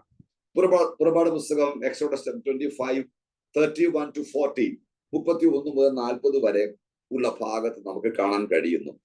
അതിൽ നമുക്ക് കാണാൻ കഴിയുന്നത് ലാംപ് സ്റ്റാൻഡ് ആണ്, നിലവിളക്ക്, കവരവിളക്ക്. നിലവിളക്കെന്നോ പറഞ്ഞാൽ നമ്മുടെ മനസ്സിൽ ഇപ്പോ കാണുന്നത് കേരളത്തിലെ നിലവിളക്കുകളെ കുറിച്ചുള്ള ഒരു ദൃശ്യമായിരിക്കും. അപ്പൊ ഒരു ഹൈന്ദവ പാരമ്പര്യമായിരിക്കും നമ്മുടെ മനസ്സിലേക്ക് കയറി വരുന്നത്. അതുകൊണ്ട് ഞാൻ കവരവിളക്ക് എന്നൊക്കെ പറയാം. സാധാരണഗതി നമ്മളത് കണ്ടിട്ടുണ്ട്, അതിന്റെ മാതൃകകൾ കണ്ടിട്ടുണ്ട്. ഒരു കാലിൽ നിന്ന് പല കവരങ്ങൾ കൊടുത്ത്, പല സ്ട്രീംസ് കൊടുത്ത് അതിനകത്ത് എണ്ണ ഒഴിച്ച് എന്ത് ചെയ്യാം? കത്തിക്കുന്ന ഒരു ഇടപാടാണത്. മറ്റേതങ്ങനല്ല, ഒരു പാത്രത്തിൽ വ്യത്യസ്ത തിരികൾ കൊളുത്തുന്നതാണ് നമ്മുടെ നിലവിളക്കിന്റെ ഒരു ഒരു ഒരു ഒരു ഒരു സ്ട്രക്ചറൽ സിസ്റ്റം. അപ്പൊ ഇവിടെ നിലവിളക്ക് തങ്കം കൊണ്ടാണ് നിർമ്മിച്ചിരിക്കുന്നത്. അതതിന്റെ പ്രത്യേകത. പിന്നെ ബ്രാസ് അല്ല, തങ്കമാണ് അതിന് നിർമ്മാണം നടത്തിയിരിക്കുന്നത്. നിലവിളക്കിന്റെ ഒരു വശത്ത് നിന്നും 3 ശാഖ, മറ്റേ വശത്ത് നിന്നും 3 ശാഖ. ഇതാണ് അതിന്റെ ഈ വിശുദ്ധ സ്ഥലത്തെ നിലവിളക്കിന്റെ ഒരു ആകൃതി. ഒരു വശത്ത് നിന്നും 3 ശാഖ, മറ്റൊരു വശത്ത് നിന്നും 3 ശാഖ. ഇങ്ങനെ 6 ശാഖകൾ അതിനുണ്ടായിരിക്കണം. ശുദ്ധമായ ഒലിവ് ഓയിൽ ഉപയോഗിച്ചാണ് അത് കത്തിച്ചത്. ശുദ്ധമായ ഒലിവ് ഓയിൽ എന്ന് പറഞ്ഞാൽ അതിനകത്ത് അഡൾട്ടറേറ്റ് ചെയ്യപ്പെടാത്ത ഇടിച്ചെടുത്ത ഒലിവെണ്ണ എന്ന് പറഞ്ഞാൽ പുരോഹിതന്മാര് തന്നെ ഒലിവ് കൊണ്ടുവന്ന് പ്രോസസ്സ് ചെയ്ത് ഇതിനകത്ത് ഒഴിക്കണമെന്ന് ചുരുക്കം. മാർക്കറ്റിൽ നിന്നും വാങ്ങിക്കാനായിട്ട് പറ്റില്ല. ഡയറക്റ്റ് പ്രോസസ്സ് ചെയ്താണ് ഉപയോഗിക്കേണ്ടത്. ഈ നിലവിളക്ക് ക്രിസ്തുവിനെയും സഭയെയും കുറിച്ചാണ് സംസാരിക്കുന്നത്.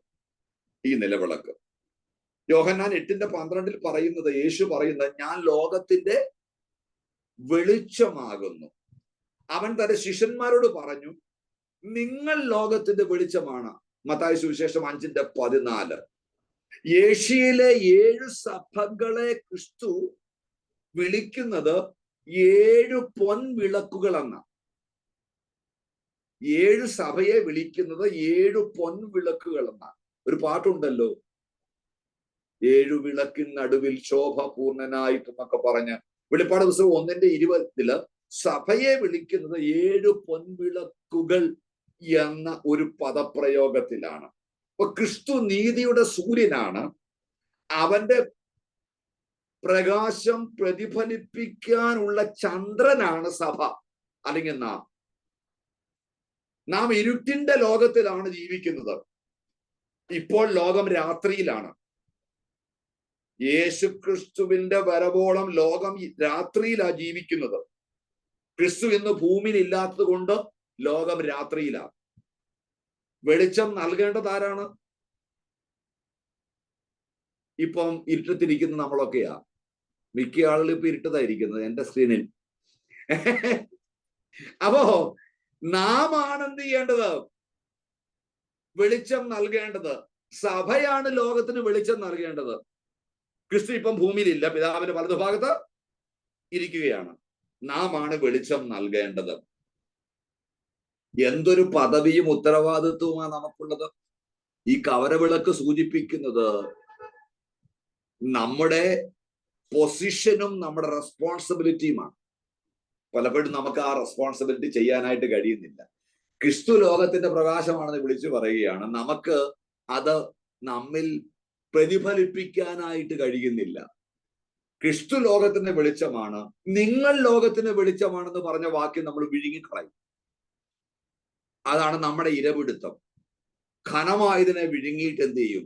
നിസാരമായതിനെ നമ്മൾ വിളിച്ച് പറയും. ക്രിസ്തു മുകളിലാണല്ലോ, പുള്ളി വേണമെങ്കിൽ പ്രകാശിച്ചോട്ട്, ഞാൻ ഇങ്ങനെ ഇരുട്ടിനകത്ത് എന്ത് ചെയ്യും?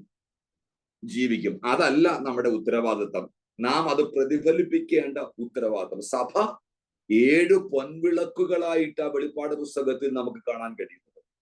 എന്ന് പറഞ്ഞാല് പ്രകാശം പരത്തേണ്ട ഉത്തരവാദിത്വം ഇന്ന് ക്രിസ്തുവിലൂടെ സഭയ്ക്ക് നൽകിയിരിക്കുന്ന ഉത്തരവാദിത്വമാണ്. സഭ കത്തി പ്രകാശിച്ചില്ലെങ്കിൽ ലോകം ഇരുണ്ട് തന്നെ ഇരിക്കും. നിങ്ങൾ എത്ര ഉപവാസം എടുത്താലും എത്ര ഫലസിച്ചാലും ഇരുട്ടൊന്നും മാറില്ല.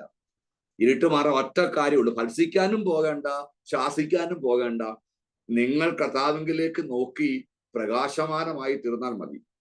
ഈ ലോകം എന്ത് ചെയ്യും? വെളിച്ചം കാണും. വെളിച്ചത്തിന്റെ ദർശനം ഈ ലോകത്തിനുണ്ടാകും. അത് നമ്മുടെ പദവി മാത്രമല്ല, ഉത്തരവാദിത്വം കൂടെയാണ്. രണ്ടാമത് അവിടെ ഉള്ളത് ടേബിൾ ഓഫ് ഷോ ബ്രെഡ് ആണ്. കാഴ്ചയപ്പത്തിന്റെ മേശയാണ്. എന്ന് വെച്ചാൽ ഷോ ബ്രെഡ്, അത് കഴിക്കാനുള്ള ബ്രെഡ് അല്ല. That's A show bread. അപ്പൊ നിങ്ങളിപ്പോ സാധാരണഗതിയിൽ ഏതെങ്കിലും ഒരു റെസ്റ്റോറൻറ്റിൽ കയറി കഴിഞ്ഞാൽ ഓരോ ഡിഷും ഉണ്ടാക്കി അവിടെ ഇങ്ങനെ വെച്ചേക്കും അല്ലേ? അതൊരിക്കലും അവരുടെ അടുത്ത് ഏറ്റവും അവസാനം കളയത്തേ ഉള്ളൂ. കാരണം പലരും വന്ന് കാണുന്നു, ഓപ്പൺ ആണ്, നോക്കുന്നു, ചൂണ്ടിക്കാണിക്കുന്നു, ഇത് തരാൻ പറയുന്നു. അപ്പൊ ഇതെല്ലാവരും എടുത്തു തരുന്നത് അല്ലേ? ഇതുപോലെ ഒരു ഡിഷ് അകത്തുണ്ടാക്കിയാൽ നമുക്ക് എന്ത് ചെയ്യുന്നത്? എടുത്തുകൊണ്ട് വരുന്നത് ദാറ്റ്സ് എ ഷോ പീസ് എന്ന് പറയും. ഈ ഷോ പീസ് പിന്നെ അവര് എഡിബിൾ അല്ല, ഉപയോഗിക്കില്ല. എഡിബിൾ ആണ്, ഉണ്ടാക്കി വെച്ചപ്പോൾ നന്നായിട്ട് ഉണ്ടാക്കിയത്, പക്ഷെ they won't use it, they will throw out. കാരണം അത് ബിസിനസിന് വേണ്ടി അവർ ഉണ്ടാക്കി വെച്ചിരിക്കുന്ന ഒരു ഷോ പീസ് ആണ്. ഒരു കാറ് കമ്പനി വരുമ്പോഴത്തേക്കും ഒരു ഷോ പീസ് ഉണ്ടായിരിക്കും അല്ലേ? നിങ്ങൾ പുതിയ കാർ മേടിക്കുമ്പോൾ ആ കാറല്ല നിങ്ങൾക്ക് നൽകുന്നത്. പിന്നീട് അത് സെക്കൻഡ് ഹാൻഡിലോ അല്ലെങ്കിൽ ചെറിയ വിലയ്ക്കോ ഒക്കെ എന്ത് ചെയ്യും? ഷോറൂംകാർ ഒരു കാലം കഴിയുമ്പോൾ വിൽക്കുകയാണ് ചെയ്യുന്നത്. ഈ ഖദിരമരം കൊണ്ടുണ്ടാക്കിയ ഒരു മേശ, സ്വർണം പൊതിഞ്ഞ ഒരു മേശയായി മേശ, ടേബിൾ ഓഫ് ഷോ ബ്രെഡ് എന്ന് പറയുന്നത്. ഈ മേശപ്പുറത്ത് ഇസ്രയേലിലെ ഓരോ ഗോത്രത്തിനും ഓരോ ആഴ്ചയും പുതിയ 12 കാഴ്ചയപ്പം കൊണ്ട് വെക്കണം. എവരി വീക്ക് ഈ ഷോ ബ്രെഡ് കൊണ്ട് ഓരോ ഗോത്രത്തിനായിട്ട് 12 അപ്പം ഈ മേശമേൽ വെക്കണം. എന്താ ഇത് സംസാരിക്കുന്നത്? സിമ്പിൾ തിയറിയാ സംസാരിക്കുന്നത്. ഈ പുറത്തെ പ്രാകാരത്തിൽ നിന്ന് ഈ താമ്രയാഗപീഠം കഴിഞ്ഞ് താമ്രത്തൊട്ടിയുടെ കഴുകൽ കഴിഞ്ഞ് പ്രകാശമായി നിൽക്കുന്ന ഈ സമൂഹത്തിന് ദൈവം നൽകുന്ന പോഷണത്തെയും പരിപാലനത്തെ കുറിച്ചും പരിചരണത്തെയും കുറിച്ചാണ് ഇത് പറയുന്നത്. ദൈവത്തിന്റെ പ്രൊവിഷൻസിനെ കുറിച്ചാണ് ഈ ഷോ ബ്രെഡ് കാണിക്കുന്നത്. കാഴ്ചയപ്പം മേശപ്പുറത്ത് എപ്പോഴും തന്റെ മുമ്പിൽ വെക്കാൻ മോശയോട് ദൈവം കൽപ്പിക്കുക. പുറപ്പാട് 25:30 എപ്പോഴും എന്റെ മുമ്പിൽ വെക്കണം എന്ന് പറഞ്ഞാൽ ദൈവം എപ്പോഴും തന്റെ ജനത്തോടൊപ്പമുണ്ട്. ദൈവം 12 ഗോത്രങ്ങളുടെയും എല്ലാ ആവശ്യങ്ങളിലും ശ്രദ്ധാലുവാണ്, ഭയങ്കര ശ്രദ്ധാലുവാണ്. ഈ സൺഡേ സ്കൂൾ കുട്ടിയായിരിക്കുമ്പോൾ ഞാൻ ആദ്യം പഠിച്ചൊരു വാക്യം ഏതാണെന്നറിയാമോ? യോഹന്നാൻ 6:48 ഞാൻ ജീവന്റെ അപ്പമാണ് എന്നുള്ള വാക്കാണ് ഞാൻ പഠിച്ചത്. ഞാൻ ജീവന്റെ അപ്പമാണ് എന്നാണ്. ഈ ക്രിസ്തു തന്റെ 12 ശിഷ്യന്മാർക്ക് മുറിച്ചു കൊടുത്തത് ഈ ഷോ ബ്രെഡാണ്. 12 പേർക്ക് മുറിച്ചു കൊടുത്ത ഇതാ, ഞാൻ ജീവന്റെ അപ്പമാണ് എന്ന് പറഞ്ഞാൽ ഞാൻ തന്റെ ജനത്തിന്റെ പരിപാലനത്തിനും പോഷണത്തിനും കമ്മിറ്റഡ് ആണ്. എനിക്ക് ഉത്തരവാദിത്വമുണ്ട് എന്റെ ജനത്തിന്റെ പരിപാലനത്തിനും പോഷണത്തിനും എന്നാണ് ഈ കാഴ്ചയപ്പത്തിന്റെ മേശ നമുക്ക് നൽകുന്ന ഒരു പ്രധാനപ്പെട്ട സന്ദേശം എന്ന് ഉള്ളത്. ഞാനത് ശിഷ്യന്മാരൊക്കെ അയക്കുമ്പോഴും നമ്മൾ കാണാൻ കഴിയുന്നുണ്ട്. അവരുടെ ഡേ ടു ഡേ കാര്യങ്ങൾക്ക് വേണ്ടിയും അവരുടെ പോഷണത്തിനും പരിപാലനത്തിനും വേണ്ടി കർത്താവ് എത്ര ശ്രദ്ധാലുവായിരുന്നു. നമ്മളെല്ലാ തിയോളജിയും പറഞ്ഞിട്ട് കർത്താവ് ഈ ഭൂമിയിൽ ഇങ്ങനെ അങ്ങനൊന്നും അല്ല. കർത്താവ് നമ്മുടെ ഡേ ടു ഡേ കാര്യങ്ങളിലും വളരെ വളരെ കീനായിട്ട് ശ്രദ്ധാലുവാണ്. അതുകൊണ്ടൊക്കെയല്ല ഇന്ന് നമ്മൾ ഇത്രയും നന്നായിട്ട് തേജസ്സോടെ ഇതിനകത്ത് വന്ന് നിൽക്കാനായിട്ട് ഇരിക്കാനായിട്ടൊക്കെ ദൈവം അവസരങ്ങളെ നൽകിയത്. ഞാനത് പറഞ്ഞ് സമയം കളയുന്നില്ല, കാരണം സമയം വളരെ മുൻപോട്ട് പോവുകയാണ്. അതിനുശേഷം നമുക്ക് ഇതിനകത്ത് കാണാൻ കഴിയുന്നത് ആൾട്ടർ ഓഫ് ഇൻസെൻസ് ആണ്, ധൂപപീഠമാണ്. പുറപ്പാട് ദിവസം 30:1 മുതൽ 10 വരെയുള്ള വാക്യങ്ങൾ എക്സോഡസ് ചാപ്റ്റർ 30:1-10 നമുക്കത് കാണാൻ കഴിയുന്നു. എല്ലാ ദിവസവും രാവിലെയും വൈകുന്നേരവും ഈ മേശപ്പുറത്ത് സുഗന്ധ ധൂപം കത്തിച്ചു. എല്ലാ വർഷവും ഒരിക്കൽ ഈ ബലിപീഠത്തിന്റെ കൊമ്പുകളിൽ രക്തവും പുരട്ടിയിരുന്നു. ഇതെല്ലാം ഈ ഭാഗത്ത് വായിക്കുമ്പോൾ നമുക്ക് മനസ്സിലാകുന്ന കാര്യങ്ങളാണ്. പുറപ്പാട് 30:6 യാഗപീഠത്തിന്റെ സ്ഥാനം, ഈ യാഗപീഠത്തിന്റെ സ്ഥാനം അല്ലെങ്കിൽ ഈ ധൂപപീഠത്തിന്റെ സ്ഥാനം വിശുദ്ധ സ്ഥലത്താണ്. എന്നാൽ എബ്രായ ലേഖനത്തിൽ അതിനെ അതിവിശുദ്ധ സ്ഥലത്തേക്ക് പ്രതിഷ്ഠിക്കുന്നതായിട്ടാണ് നമ്മൾ ഈ എബ്രായ ലേഖനം വായിക്കുമ്പോൾ കാണാൻ കഴിയുന്നു. ഒന്ന് തുറന്നേ, 9-ാം അധ്യായത്തില് അതിന്റെ 3-4 വാക്യങ്ങളിൽ നമുക്കത് കാണാൻ കഴിയുന്നു. അവിടെ സ്വർണ്ണ ധൂപപീഠവും മുഴുവനും സ്വർണം പൊതിഞ്ഞ ഉടമ്പടിയുടെ പെട്ടകവും പെട്ടകത്തിനുള്ളിൽ മന്നായിട്ട് വെച്ചിരിക്കുന്ന. അപ്പൊ ഈ ധൂപപീഠം ഇപ്പൊ എവിടെയാ വെച്ചിരിക്കുന്നത്? ഈ പുതിയ നിയമത്തിൽ വരുമ്പോ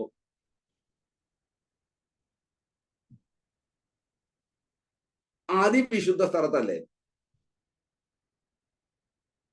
നേരത്തെ വായിച്ച് മനസ്സിലാക്കിയിട്ടുണ്ടായിരിക്കും, അങ്ങനെ ഒന്നുകൂടെ വായിച്ച് മനസ്സിലാക്കിക്കും. ഇപ്പൊ ലേഖകന്റെ ഉദ്ദേശം എന്താ? കുറച്ച് വ്യത്യാസപ്പെടുത്തി പറയുക. ലേഖകന്റെ ഉദ്ദേശം നമ്മളാണെങ്കിൽ അന്തരത്തിനെ പഴയ നിയമത്തിൽ നിന്ന് തെറ്റായി പറഞ്ഞു, പുള്ളി പഴയ നിയമം പഠിച്ചില്ലെന്ന് പറഞ്ഞു വേണമെങ്കിൽ നമ്മൾ സഭ വിട്ടു പോയേനെ. ഈ ലേഖകനെ നമ്മൾ ബോയ്ക്കോട്ട് ചെയ്തേനെ. ഇതാണ് നമ്മുടെ ഒരു പ്രശ്നം. പരീക്ഷന്മാരാണല്ലോ, നമ്മളിങ്ങനെ എവിടെങ്കിലും അതിന്റെ എന്തെങ്കിലും തെറ്റ് പറഞ്ഞാൽ അതിനെ ഇങ്ങനെ പിടിക്കാനായിട്ട് എന്ത് ചെയ്യാം? ഇതൊക്കെ ടെക്നിക്കൽ വശങ്ങൾ, സത്തയിൽ വ്യത്യാസം ഉണ്ടാകാൻ പാടില്ലെങ്കിലും ഇവിടെ ലേഖകൻ എന്താ പറയുന്നത്? വിശുദ്ധ സ്ഥലവും ഉടമ്പടിയുടെ പെട്ടകവും തമ്മിലുള്ള അടുത്ത ബന്ധത്തെ സൂചിപ്പിക്കാനായിട്ടാണ് ഇത് അതിവിശുദ്ധ സ്ഥലത്തേക്ക് പുള്ളി മാറ്റി പ്രതിഷ്ഠിച്ചത്. അത്രേ ഉള്ളൂ. എന്ന് പറഞ്ഞാല് വിശുദ്ധ സ്ഥലവും ഉടമ്പടിയുടെ പെട്ടകവും തമ്മിൽ അടുത്ത ബന്ധം ഉണ്ടായിരിക്കണം. ആ ഉടമ്പടിയാണ് നമ്മളെ വിശുദ്ധ സ്ഥലത്തേക്ക് എന്ത് ചെയ്തത്? കൊണ്ടുവന്നത് എന്നുള്ളത് സൂചിപ്പിക്കാനായിട്ടാണ് താൻ ഇത് അതിവിശുദ്ധ സ്ഥലത്തിന്റെ ഭാഗമായിട്ട് രേഖപ്പെടുത്തിയിരിക്കുന്നത്. പാപപരിഹാര നാളിൽ പുരോഹിതന്മാർ ഈ യാഗപീഠത്തിൽ നിന്ന് ധൂപവർഗവും യാഗപീഠത്തിന്റെ രക്തവുമാണ് അതിവിശുദ്ധ സ്ഥലത്തേക്ക് കൊണ്ടുപോയിക്കൊണ്ടിരുന്നത്. അപ്പൊ ഇത് അതിവിശുദ്ധ സ്ഥലവുമായിട്ട് അടുത്ത ബന്ധമുള്ള ഒരു ഉപകരണമാണ്. അതുകൊണ്ടാണ് എബ്രായ ലേഖന കർത്താവ് അത് അതിവിശുദ്ധ സ്ഥലത്തേക്ക് തന്നെ എന്ത് ചെയ്തത്? മാറ്റി സ്ഥാപിച്ച് രേഖപ്പെടുത്തി. ലേവ്യ പുസ്തകം 16-ാം അധ്യായത്തിന്റെ 12 മുതൽ 14 വരെയുള്ള വാക്യങ്ങളിൽ നമുക്ക് ഇങ്ങനെയുള്ള ഈ യാഗപീഠത്തിൽ ധൂപവർഗവും യാഗപീഠത്തിന്റെ രക്തവും അതിവിശുദ്ധ സ്ഥലത്തേക്ക് കൊണ്ടുപോകുന്നതിനെ കുറിച്ച് രേഖപ്പെടുത്തി ഇരിക്കുന്നു. അപ്പൊ ഈ ബലിപീഠം നമ്മുടെ മധ്യസ്ഥനായ ക്രിസ്തുവിനെയും എല്ലാ വിശുദ്ധന്മാരുടെയും, ഞാൻ വിശുദ്ധന്മാരെന്ന് പറയുന്ന ജീവിച്ചിരിക്കുന്ന എല്ലാ വിശുദ്ധന്മാരുടെയും പ്രാർത്ഥനയെ കുറിച്ചുമാണ് സംസാരിക്കുന്നത്. എബ്രായ ലേഖനം 7-ാം അധ്യായത്തിന്റെ 25-ാമത്തെ വാക്യത്തില് നമുക്ക് വായിക്കാനായിട്ട് കഴിയുന്ന ഒരു പ്രധാനപ്പെട്ട കാര്യം, തന്മൂലം യേശു മുഖാന്തരം ദൈവത്തോട് അടുക്കുന്നവർക്ക് വേണ്ടി മധ്യസ്ഥം ചെയ്യാൻ അവിടുത്തെ സദാ ജീവിക്കുന്നു, അതിനാൽ അവരെ സമ്പൂർണമായി രക്ഷിക്കാനായിട്ട് അവർ പ്രാപ്തനാകുന്നു. അപ്പൊ ക്രിസ്തുവിന്റെ നാമത്തിൽ നാം പ്രാർത്ഥന അർപ്പിക്കപ്പെടുമ്പോൾ നമ്മുടെ പ്രാർത്ഥനകൾ ദൈവ മുൻപാകെ സ്വീകാര്യമാണ്. അതായത് ക്രിസ്തു പ്രാർത്ഥിച്ചതുപോലെ അവന്റെ ഇഷ്ടപ്രകാരം പ്രാർത്ഥിക്കുമ്പോൾ നമ്മുടെ പ്രാർത്ഥനകൾ ദൈവം സ്വീകരിക്കുന്നു എന്നാണ് ഈ ധൂപപീഠം നമുക്ക് നൽകുന്ന സന്ദേശം. ഇനിയും നമ്മൾ അതിവിശുദ്ധ സ്ഥലത്തേക്ക് പ്രവേശിക്കുക, സമാഗമന കൂടാരത്തിന്റെ അവസാനത്തെ ഭാഗത്തേക്ക്. അവിടെ സാക്ഷ്യപ്പെട്ടകവും കൃപാസനവുമാണ്. Ark of the covenant and mercy seat. ഇതാണ് പുറപ്പാട് പുസ്തകം 25:10 മുതൽ 22 വരെയുള്ള വാക്യങ്ങളിൽ നമുക്ക് വായിക്കാൻ കഴിയുന്നത്. ഇതൊക്കെ ഒറ്റ ഫ്രെയിമിൽ പറഞ്ഞ മനസ്സിലാക്കേണ്ട കാര്യമല്ല, പക്ഷെ ഒരു അധ്യായ പഠനമായതുകൊണ്ട് നാം വളരെ വേഗത്തിൽ പോകുന്നു എന്ന് മാത്രമേ ഉള്ളൂ. ഈ ഒരു 1 അവർ കൊണ്ടോ 2 അവർ കൊണ്ടോ അവസാനിപ്പിക്കാൻ കഴിയുന്നതല്ല എന്ന് എനിക്കറിയാം, നിങ്ങൾക്കും അറിയാം. ഇപ്പോൾ നാം സമാഗമന കൂടാരത്തിന്റെ അവസാനത്തെ ഭാഗത്തിൽ എത്തിയിരിക്കുന്നത്. അതിവിശുദ്ധ സ്ഥലം. പെട്ടകം വളരെ വിശുദ്ധമായിരിക്കുന്നു, അത് മൂടപ്പെട്ടിരിക്കുന്നു. ദൈവത്തിന്റെ വിശുദ്ധിക്ക് ചുറ്റും ഒരു ഭയവും ഭീതിയും ഒക്കെ ഉണ്ട്. നമ്മൾ ആ കാഴ്ച കാണുമ്പോൾ പറയുന്ന കാര്യങ്ങളാണ്. ദൈവം തന്റെ ജ്ഞാനത്തിലും സ്നേഹത്തിലും അതിനെ കൃപയുടെ സിംഹാസനം കൊണ്ട് മൂടി വെച്ചിരിക്കുക. അത് നമുക്ക് വായിക്കാൻ കഴിയുന്ന. ശക്തിയുടെ സിംഹാസനം കൊണ്ടല്ല മൂടി വെച്ചിരിക്കുന്നത്, കൃപയുടെ സിംഹാസനം കൊണ്ടാണ് മൂടി വെച്ചിരിക്കുന്നത്. കൃപാസനത്തിന്റെ ഓരോ അറ്റത്തും ഒരു സ്വർണ്ണ കെരൂപം ഉണ്ടായിരുന്നു. അതാ നമുക്ക് വായിക്കുമ്പോൾ കാണാൻ കഴിയുന്നത്. ഞാൻ ഈ വായന പുറപ്പാട് പുസ്തകം 25-ാം അധ്യായത്തിന്റെ 10 മുതലുള്ളതിൽ നിന്ന് നിങ്ങളോട് ചേർത്ത് വെച്ച് പറയുക. ഓരോ സ്വർണ്ണ കെരൂബ് ഉണ്ടായിരുന്നു. അതിന്റെ ചിറകുകൾ സാക്ഷ്യ പെട്ടകത്തിന്റെ മധ്യഭാഗത്തേക്ക് നീണ്ടിരിക്കുകയാണ്. ഇതിന്റെ ചിറകുകൾ. കെരൂബുകളുടെ കൃത്യമായ രൂപമൊന്നും വിവരിച്ചിട്ടില്ല. 9:5 പറഞ്ഞിരിക്കുന്നത് പെട്ടകത്തിന് മീതെ പെട്ടകത്തിന്റെ മൂടിയായ പാപ നിവാരണ സ്ഥലത്തേക്ക് മറയ്ക്കുന്ന തേജസ്സേറിയ കെരൂബുകൾ ഉണ്ടായിരുന്നു. ഇപ്പോൾ ഈ വിഷയങ്ങൾ നാം ഓരോന്നായി സവിസ്തരം വർണ്ണിക്കുന്നത് അസാധ്യമെന്ന് പറഞ്ഞ് ആ ഭാഗം ക്ലോസ് ചെയ്യുകയാണ് ലേഖന കർത്താവ്. അപ്പൊ കെരൂബുകളുടെ രൂപം കൃത്യമായിട്ടൊന്നും വിവരിച്ചിട്ടില്ല. എന്നാൽ ഓൾഡ് ടെസ്റ്റ്മെന്റില് അവയെ സാധാരണ കാലുകളും കൈകളും ചിറകുകളും ഉള്ള ഒരു ജീവിയായിട്ടാണ് റെപ്രസെന്റ് ചെയ്തിരിക്കുന്ന. പഴയ നിയമത്തിൽ ഈ കെരൂബിനെ കാലും കൈയും ചിറകുമുള്ള ഒരാളായിട്ടാണ്. നിങ്ങൾക്ക് ഏതെങ്കിലും ചിത്രത്തിലൊക്കെ കണ്ടു കാണും അതിന്റെ ഏകദേശം ഒരു ദൃശ്യഭാവം എന്ന് പറയുന്നത്. അപ്പോൾ അതാണ് നമുക്ക് ആ ഭാഗത്ത് കാണാൻ കഴിയുന്നത്. പെട്ടകത്തിനകത്ത് മന്ന ഇട്ടുവെച്ച പൊൻപാത്രവും അഹരോന്റെ തളിർത്ത വടിയും നിയമത്തിന്റെ കൽപ്പലകകളും. എബ്രായലേഖനം 9:4 അല്ലേ? അവിടെ സ്വർണ്ണ ധൂപപീഠവും മുഴുവനും സ്വർണം പൊതിഞ്ഞ ഉടമ്പടി പെട്ടകവും പെട്ടകത്തിനുള്ളിൽ മന്ന ഇട്ടു വെച്ചിരിക്കുന്ന സ്വർണ്ണ കലശവും അഹരോന്റെ തളിർത്ത വടിയും നിയമത്തിന്റെ കൽപ്പലകകളും ഉണ്ടായിരുന്നു എന്നാണ് രേഖപ്പെടുന്നത്. അപ്പോൾ ഇവിടെ സംഖ്യാപുസ്തകം 17:5 പറയുന്നുണ്ട്, ദൈവം പറയുന്നുണ്ട്, ഇവിടെ സ്വർഗത്തിൽ നിന്നുള്ള ഭക്ഷണമാണ് മന്ന. മന്ന സൂചിപ്പിക്കുന്നത് സ്വർഗത്തിൽ നിന്നുള്ള ഭക്ഷണമായിട്ടാണ് അതിനെ നമുക്ക് കാണാൻ കഴിയുന്നത്. അഹരോന്റെ വടി എന്ന് പറയുന്നത് സ്വർഗത്തിൽ നിന്നുള്ള അധികാരത്തെ കുറിച്ചാണ് സംസാരിക്കുന്നത്, ഹെവൻലി അതോറിറ്റിയെ കുറിച്ചാണ് സംസാരിക്കുന്നത്. അതുകൊണ്ട് സംഖ്യാപുസ്തകം 17:5 പറയുന്നത്, ഞാൻ തിരഞ്ഞെടുക്കുന്നവന്റെ വടി തകർക്കും. അത് അധികാരത്തെ സൂചിപ്പിക്കുന്നതാണ്, അതോറിറ്റിയെ സൂചിപ്പിക്കുന്നതാണ്. ഇവിടെ 2 പലകകളിലും സ്വർഗത്തിൽ നിന്നുള്ള നിയമങ്ങളാണ് എഴുതി വെച്ചിരിക്കുന്നത്. അപ്പൊ സ്വർഗത്തിൽ നിന്നുള്ള മന്ന, സ്വർഗത്തിൽ നിന്നുള്ള ഭക്ഷണം, സ്വർഗത്തിൽ നിന്നുള്ള അധികാരത്തിന്റെ വടി, സ്വർഗത്തിൽ നിന്നുള്ള കൽപ്പലകകൾ, നിയമപ്പലകകൾ. ഈ പെട്ടകത്തിനുള്ളിലെ ഈ ഇനങ്ങളെല്ലാം സത്യം പറഞ്ഞ ക്രിസ്തുവിനെയാണ് ചിത്രീകരിച്ചിരിക്കുന്നത്. ക്രിസ്തുവിനെയാണ്, ഞാൻ ജീവന്റെ അപ്പമാണ്, ക്രിസ്തുവിനെയാണ് മുഴുവനായിട്ട് എന്ത് ചെയ്തിരിക്കുന്നത്, റെപ്രസെന്റ് ചെയ്തിരിക്കുന്നത്. അവൻ സ്വർഗത്തിൽ നിന്നുള്ള മന്നയാണ്. യോഹന്നാന്റെ സുവിശേഷം 6-ാം അധ്യായത്തിന്റെ 49 മുതൽ 51 വരെയുള്ള വാക്യങ്ങൾ. അവൻ സ്വർഗത്തിൽ നിന്നുള്ള അധികാരത്തിന്റെ കർത്താവാണ്. പുനരുത്ഥാനത്താൽ അവൻ കർത്താവായി തീർന്നു. റോമാലേഖനം 14-ാം അധ്യായത്തിന്റെ 9-ാമത്തെ വാക്യം. വളർന്നു വരുന്ന വടി എന്നുള്ളത് പുനരുത്ഥാനത്തെ സൂചിപ്പിക്കുന്നതാണ്, റിസറക്ഷനെ സൂചിപ്പിക്കുന്നതാണ്.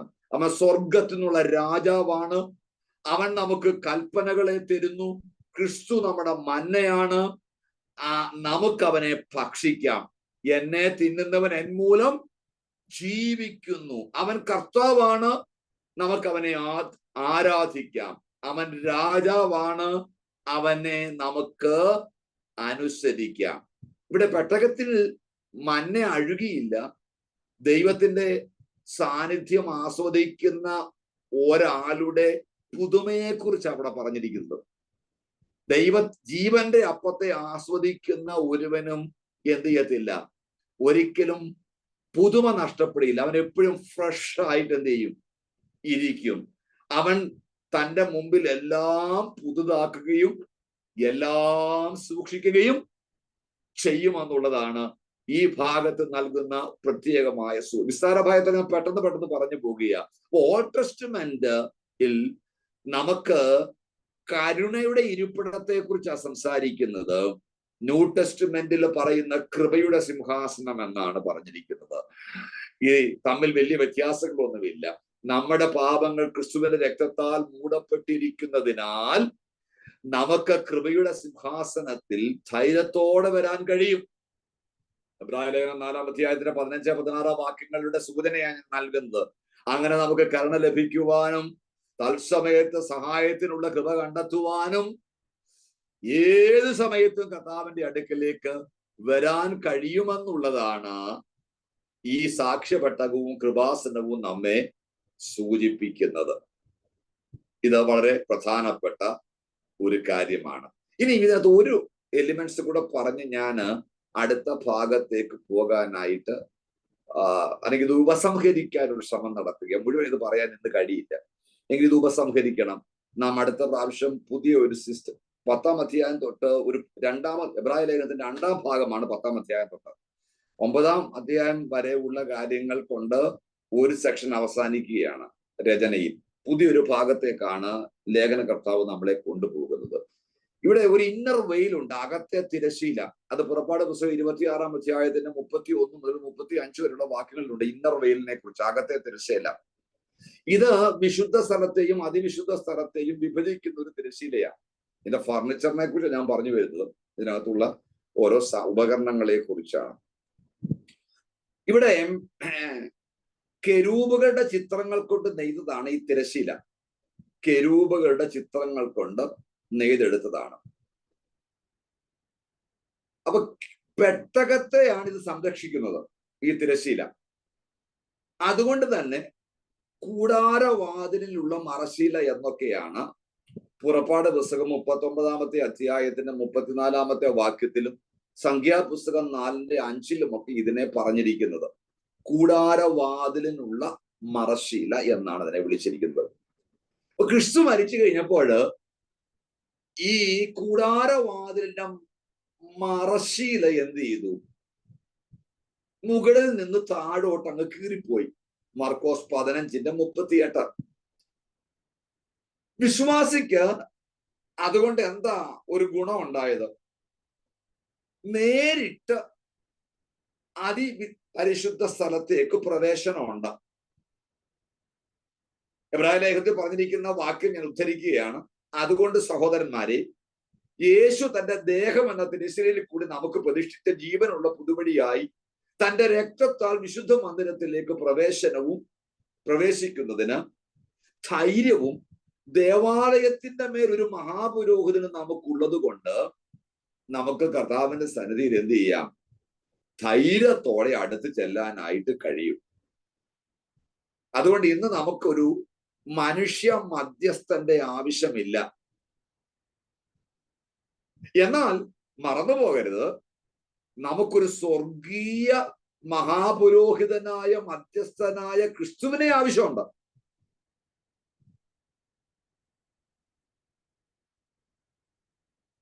ഇത് ക്രിസ്തുവിന്റെ മരണം എന്നുള്ളത് കർത്താവ് ഉണ്ടാക്കി തന്ന തന്റെ ശരീരത്തിന്റെ ഒരു ചിത്രത്തെയാണ് എന്ത് ചെയ്യുന്നത്? ദൈവം നമുക്ക് വേണ്ടി അർപ്പിച്ച ഒരു ശരീരത്തിന്റെ ചിത്രത്തെയാണ് സൂചിപ്പിക്കുന്നത്. ക്രിസ്തുവിന്റെ മരണം എല്ലാ നിയമസാധുക്കളുടെയും അവസാനമായിട്ട് അടയാളപ്പെടുത്തുകയാണ്. ക്രിസ്തുവിന്റെ മരണം സമയത്ത് ഭരിക്കുന്ന പൗരോഹിത്യത്തിന്റെ തിരശ്ശീല ക്രിസ്തുവിന്റെ മരണത്താൽ കീറി അവന് കേടുപാടുകളൊക്കെ തീർത്തു. വിശ്വാസിയെ ന്യായപ്രമാണത്തിന് കീഴിലാക്കാനുള്ള പുരോഹിതന്മാരുടെ സകല കഠിന പരിശ്രമത്തിന്റെയും പരാജയത്തിന്റെ ചിത്രമായിരുന്നു തിരശ്ശീല മേൽത്തൊട്ട് അടിവരെ രണ്ടായിട്ട് ചീന്തപ്പെട്ടത്. അതുകൊണ്ട് പുതിയ നിയമ വിശുദ്ധന്മാർ ഒത്തുകൂടുന്ന സ്ഥലങ്ങളെ ജനങ്ങൾക്കുള്ള സ്ഥലമായും പുരോഹിതന്മാർക്കുള്ള സ്ഥലവുമായിട്ട് വേർതിരിക്കാനായിട്ട് നമുക്ക് കഴിയില്ല. തിരശ്ശീലയില്ല. നാം കൂടി വരുന്ന സ്ഥലത്ത് എല്ലാ ഇടങ്ങളും എല്ലാവർക്കും പ്രവേശിക്കാനുള്ള ഇടമാണ്. അങ്ങനെ ചെയ്യുന്ന സഭകൾ, സമൂഹങ്ങൾ പുതിയ നിയമ വിരുദ്ധമായ ഉപദേശം പഠിപ്പിക്കുന്നവരും ഉപദേശിക്കുന്നവരുമാണ്. ഇവിടെ എല്ലാ വിശ്വാസികളും പുരോഹിതന്മാരാണ്. അൾത്താര സങ്കല്പം എന്ന് പറയുന്ന ഒരു സങ്കല്പം അത് റോമൻ കത്തോലിക്കരുടെ സങ്കല്പമാണ്. കുരിശിന് മുമ്പിൽ കുമ്പിടുക, കസവു വസ്ത്രങ്ങൾ, പ്രത്യേക കസവു വസ്ത്രങ്ങൾ ധരിക്കുക, ഇതൊക്കെ അർത്ഥശൂന്യമായിട്ടുള്ള ആചാരങ്ങളാണ്. യേശു പറഞ്ഞ ഒരു വാക്കുണ്ട്, സത്യനമസ്കാരികൾ പിതാവിനെ ആത്മാവിലും സത്യത്തിലും നമസ്കരിക്കുന്ന നാഴിക വരുന്നു, ഇപ്പോൾ വന്നുമിരിക്കുന്നു. ആചാരപരമായോ അനുഷ്ഠാനപരമായോ അല്ല നാം ദൈവത്തെ ആരാധിക്കുന്നത്. തിരശ്ശീല മേൽത്തൊട്ട് അടിവരെ രണ്ടായിട്ട് ചീന്തിപ്പോയി. ഇത് ഞാൻ ഒടുവില് ഈ കൺസ്ട്രക്ഷൻ മെറ്റീരിയൽസിനെ കുറിച്ചൊന്ന് പറഞ്ഞ് അവസാനിപ്പിക്കാം. ഇല്ലെങ്കിൽ സമാഗമന കൂടാരത്തിന്റെ ആ ചിന്ത പൂർണ്ണമാകുകയില്ല. ഈ സമാഗമന കൂടാരം നിർമ്മിക്കാൻ ഉപയോഗിക്കുന്ന വസ്തുക്കൾക്കെല്ലാം ആത്മീയ അർത്ഥമുണ്ട്. അതുകൊണ്ട് ആ പുതിയ നിയമം അത് നമുക്ക് എന്ത് ചെയ്യുന്നത്? പറഞ്ഞു നൽകുന്നത്. സ്വർണം എന്നുള്ളത് ദൈവത്തെയും, വെള്ളി വീണ്ടെടുപ്പിനെയും, താമ്രം ന്യായവിധിയെയും, പിന്നെ മരം യേശുക്രിസ്തുവിന്റെ മാനവികത, മനുഷ്യത്വത്തെയും, നേർത്ത തുണി നീതിയെക്കുറിച്ചും, ലിനൻ, ഫൈൻ ലിനൻ നീതിയെക്കുറിച്ചും, എണ്ണ പരിശുദ്ധാത്മാവിനെ കുറിച്ചും, ആട്ടുകൊറ്റൻ, ആടിന്റെ രോമം, തൊലി മുതലായവ പ്രായശ്ചിത്തത്തെ കുറിച്ചുമൊക്കെ സൂചന നൽകുന്നതായിട്ടാണ് എബ്രായ ലേഖനത്തിൽ നാം പൊതുവിൽ വായിക്കുമ്പോൾ മനസ്സിലാക്കുന്നത്. ഇനിയും നിറങ്ങൾക്കും അർത്ഥമുണ്ട്. പുറപ്പാട് പുസ്തകം 26-ാം അധ്യായം 31-ാമത്തെ വാക്യം നീല, അത് സ്വർഗീയതയെ കാണിക്കുക, സ്വർഗീയത സൂചനയാണ് നൽകുന്നത്. ധൂമ്രനൂൽ അത് രാജകീയതയുടെ ഒരു സൂചനയാണ് നൽകുന്നത്, റോയൽ ഒരു സിംറ്റമാണ് നൽകുന്നത്. കടും ചുവപ്പ് അത് ത്യാഗത്തിന്റെ സൂചനയാണ് നൽകുന്നത്. ഇതൊക്കെ വർണ്ണങ്ങളിലും എന്തുണ്ട്? ചില സത്യങ്ങൾ നിഴലായിട്ട് ഒളിപ്പിച്ചു വെച്ചിട്ടുണ്ട്. ഇനി സമാഗമന കൂടാരത്തിൽ ഉപയോഗിച്ചിരുന്ന വസ്തുക്കളുടെ ആകെ മൂല്യം നമ്മളെ അതിശയിപ്പിക്കുന്നതാണ്. 1000 കിലോ സ്വർണം, 4000 കിലോ വെള്ളി, 3000 കിലോ വെങ്കലം, ഇത്രയും വസ്തുക്കൾ ഇതിനു വേണ്ടി ഉപയോഗിച്ചിട്ടുണ്ട്, ഈ പോർട്ടബിൾ സിസ്റ്റത്തിന് വേണ്ടി. നിർമ്മാണത്തിനായി ആളുകൾ ഈ വസ്തുക്കൾ സന്നദ്ധത അല്ലെങ്കിൽ വളണ്ടറി ആയിട്ടാണ് കൊടുത്തത്. അത് സമാനതകളില്ലാത്ത ഒരു സംഭാവനയായിരുന്നു. പുറപ്പാട് ദിവസം 35-ാം അധ്യായത്തിന്റെ 4 മുതൽ 29 വരെയുള്ള വാക്കുകൾ വായിച്ചാൽ ഏകദേശം നമുക്കത് പിടികിട്ടും ആ ഭാഗങ്ങൾ എങ്ങനെയാണെന്ന്.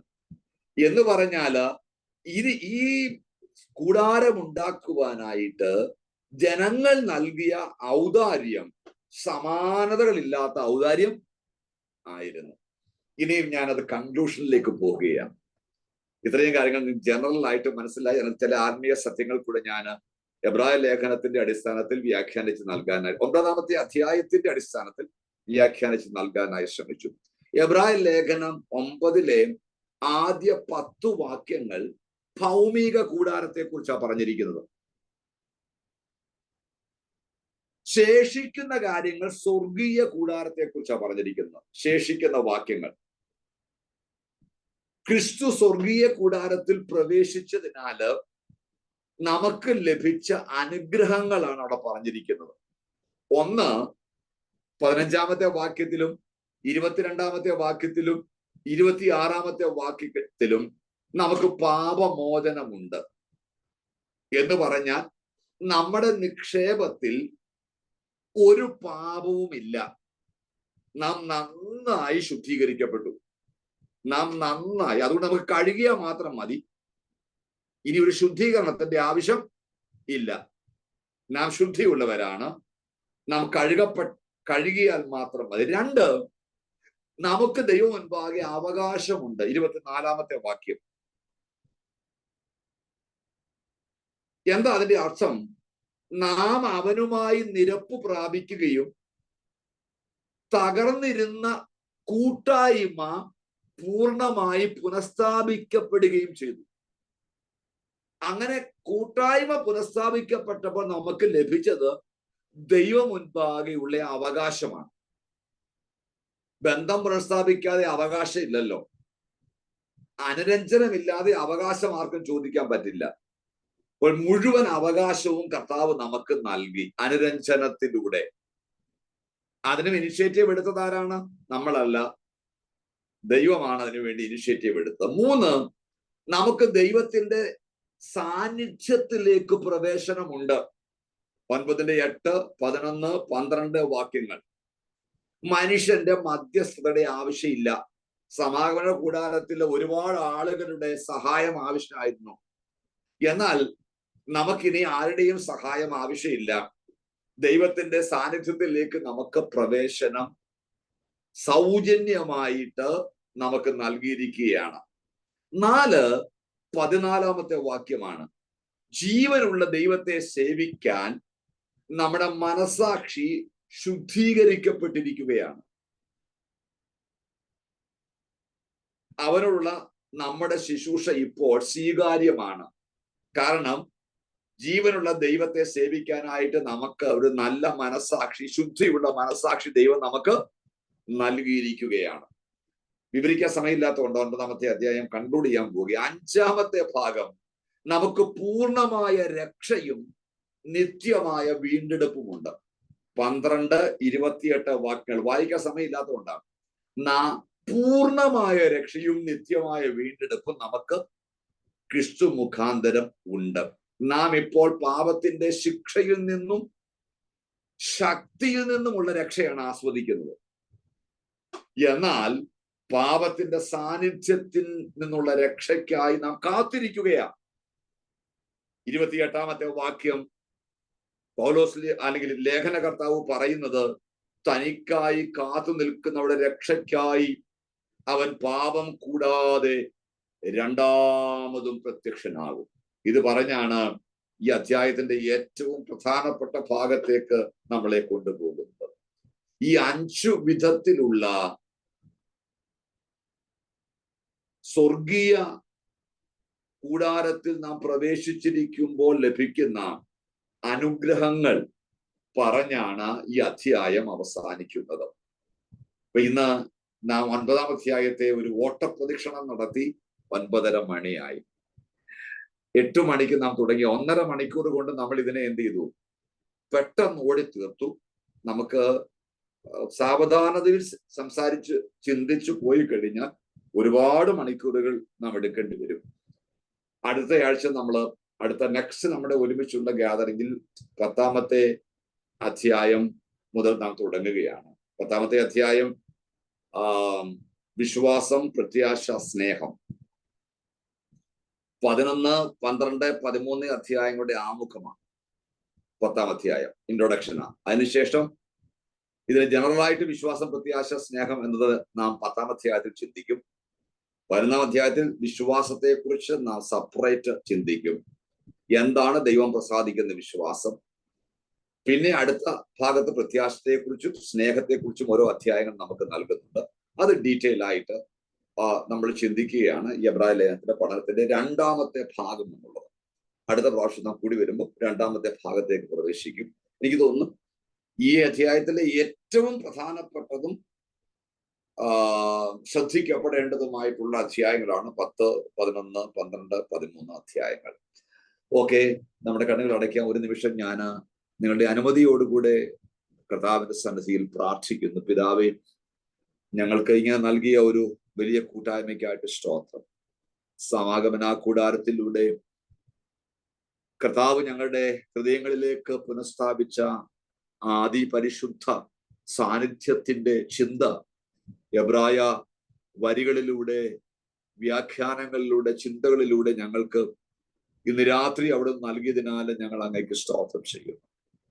സമാഗമന കൂടാരത്തിന്റെ തുടക്കം മുതൽ ഒടുക്കം വരെ ഞങ്ങളുടെ കർത്താവായ യേശു ക്രിസ്തുവിനെ എത്ര മനോഹരമായി ചിത്രീകരിച്ചിരിക്കുന്നുവെന്ന് എബ്രായ ലേഖനത്തിലൂടെ ലേഖകൻ ഞങ്ങൾക്ക് വിവരിച്ച് നൽകിയത് ഞങ്ങളുടെ ചെറിയ ചിന്തയിൽ, ബുദ്ധിയിൽ നിന്നുകൊണ്ട് ഇന്ന് രാത്രി ഞങ്ങൾക്ക് ചർച്ച ചെയ്യുവാനായിട്ട് അവിടുന്ന് കൃപ നൽകി.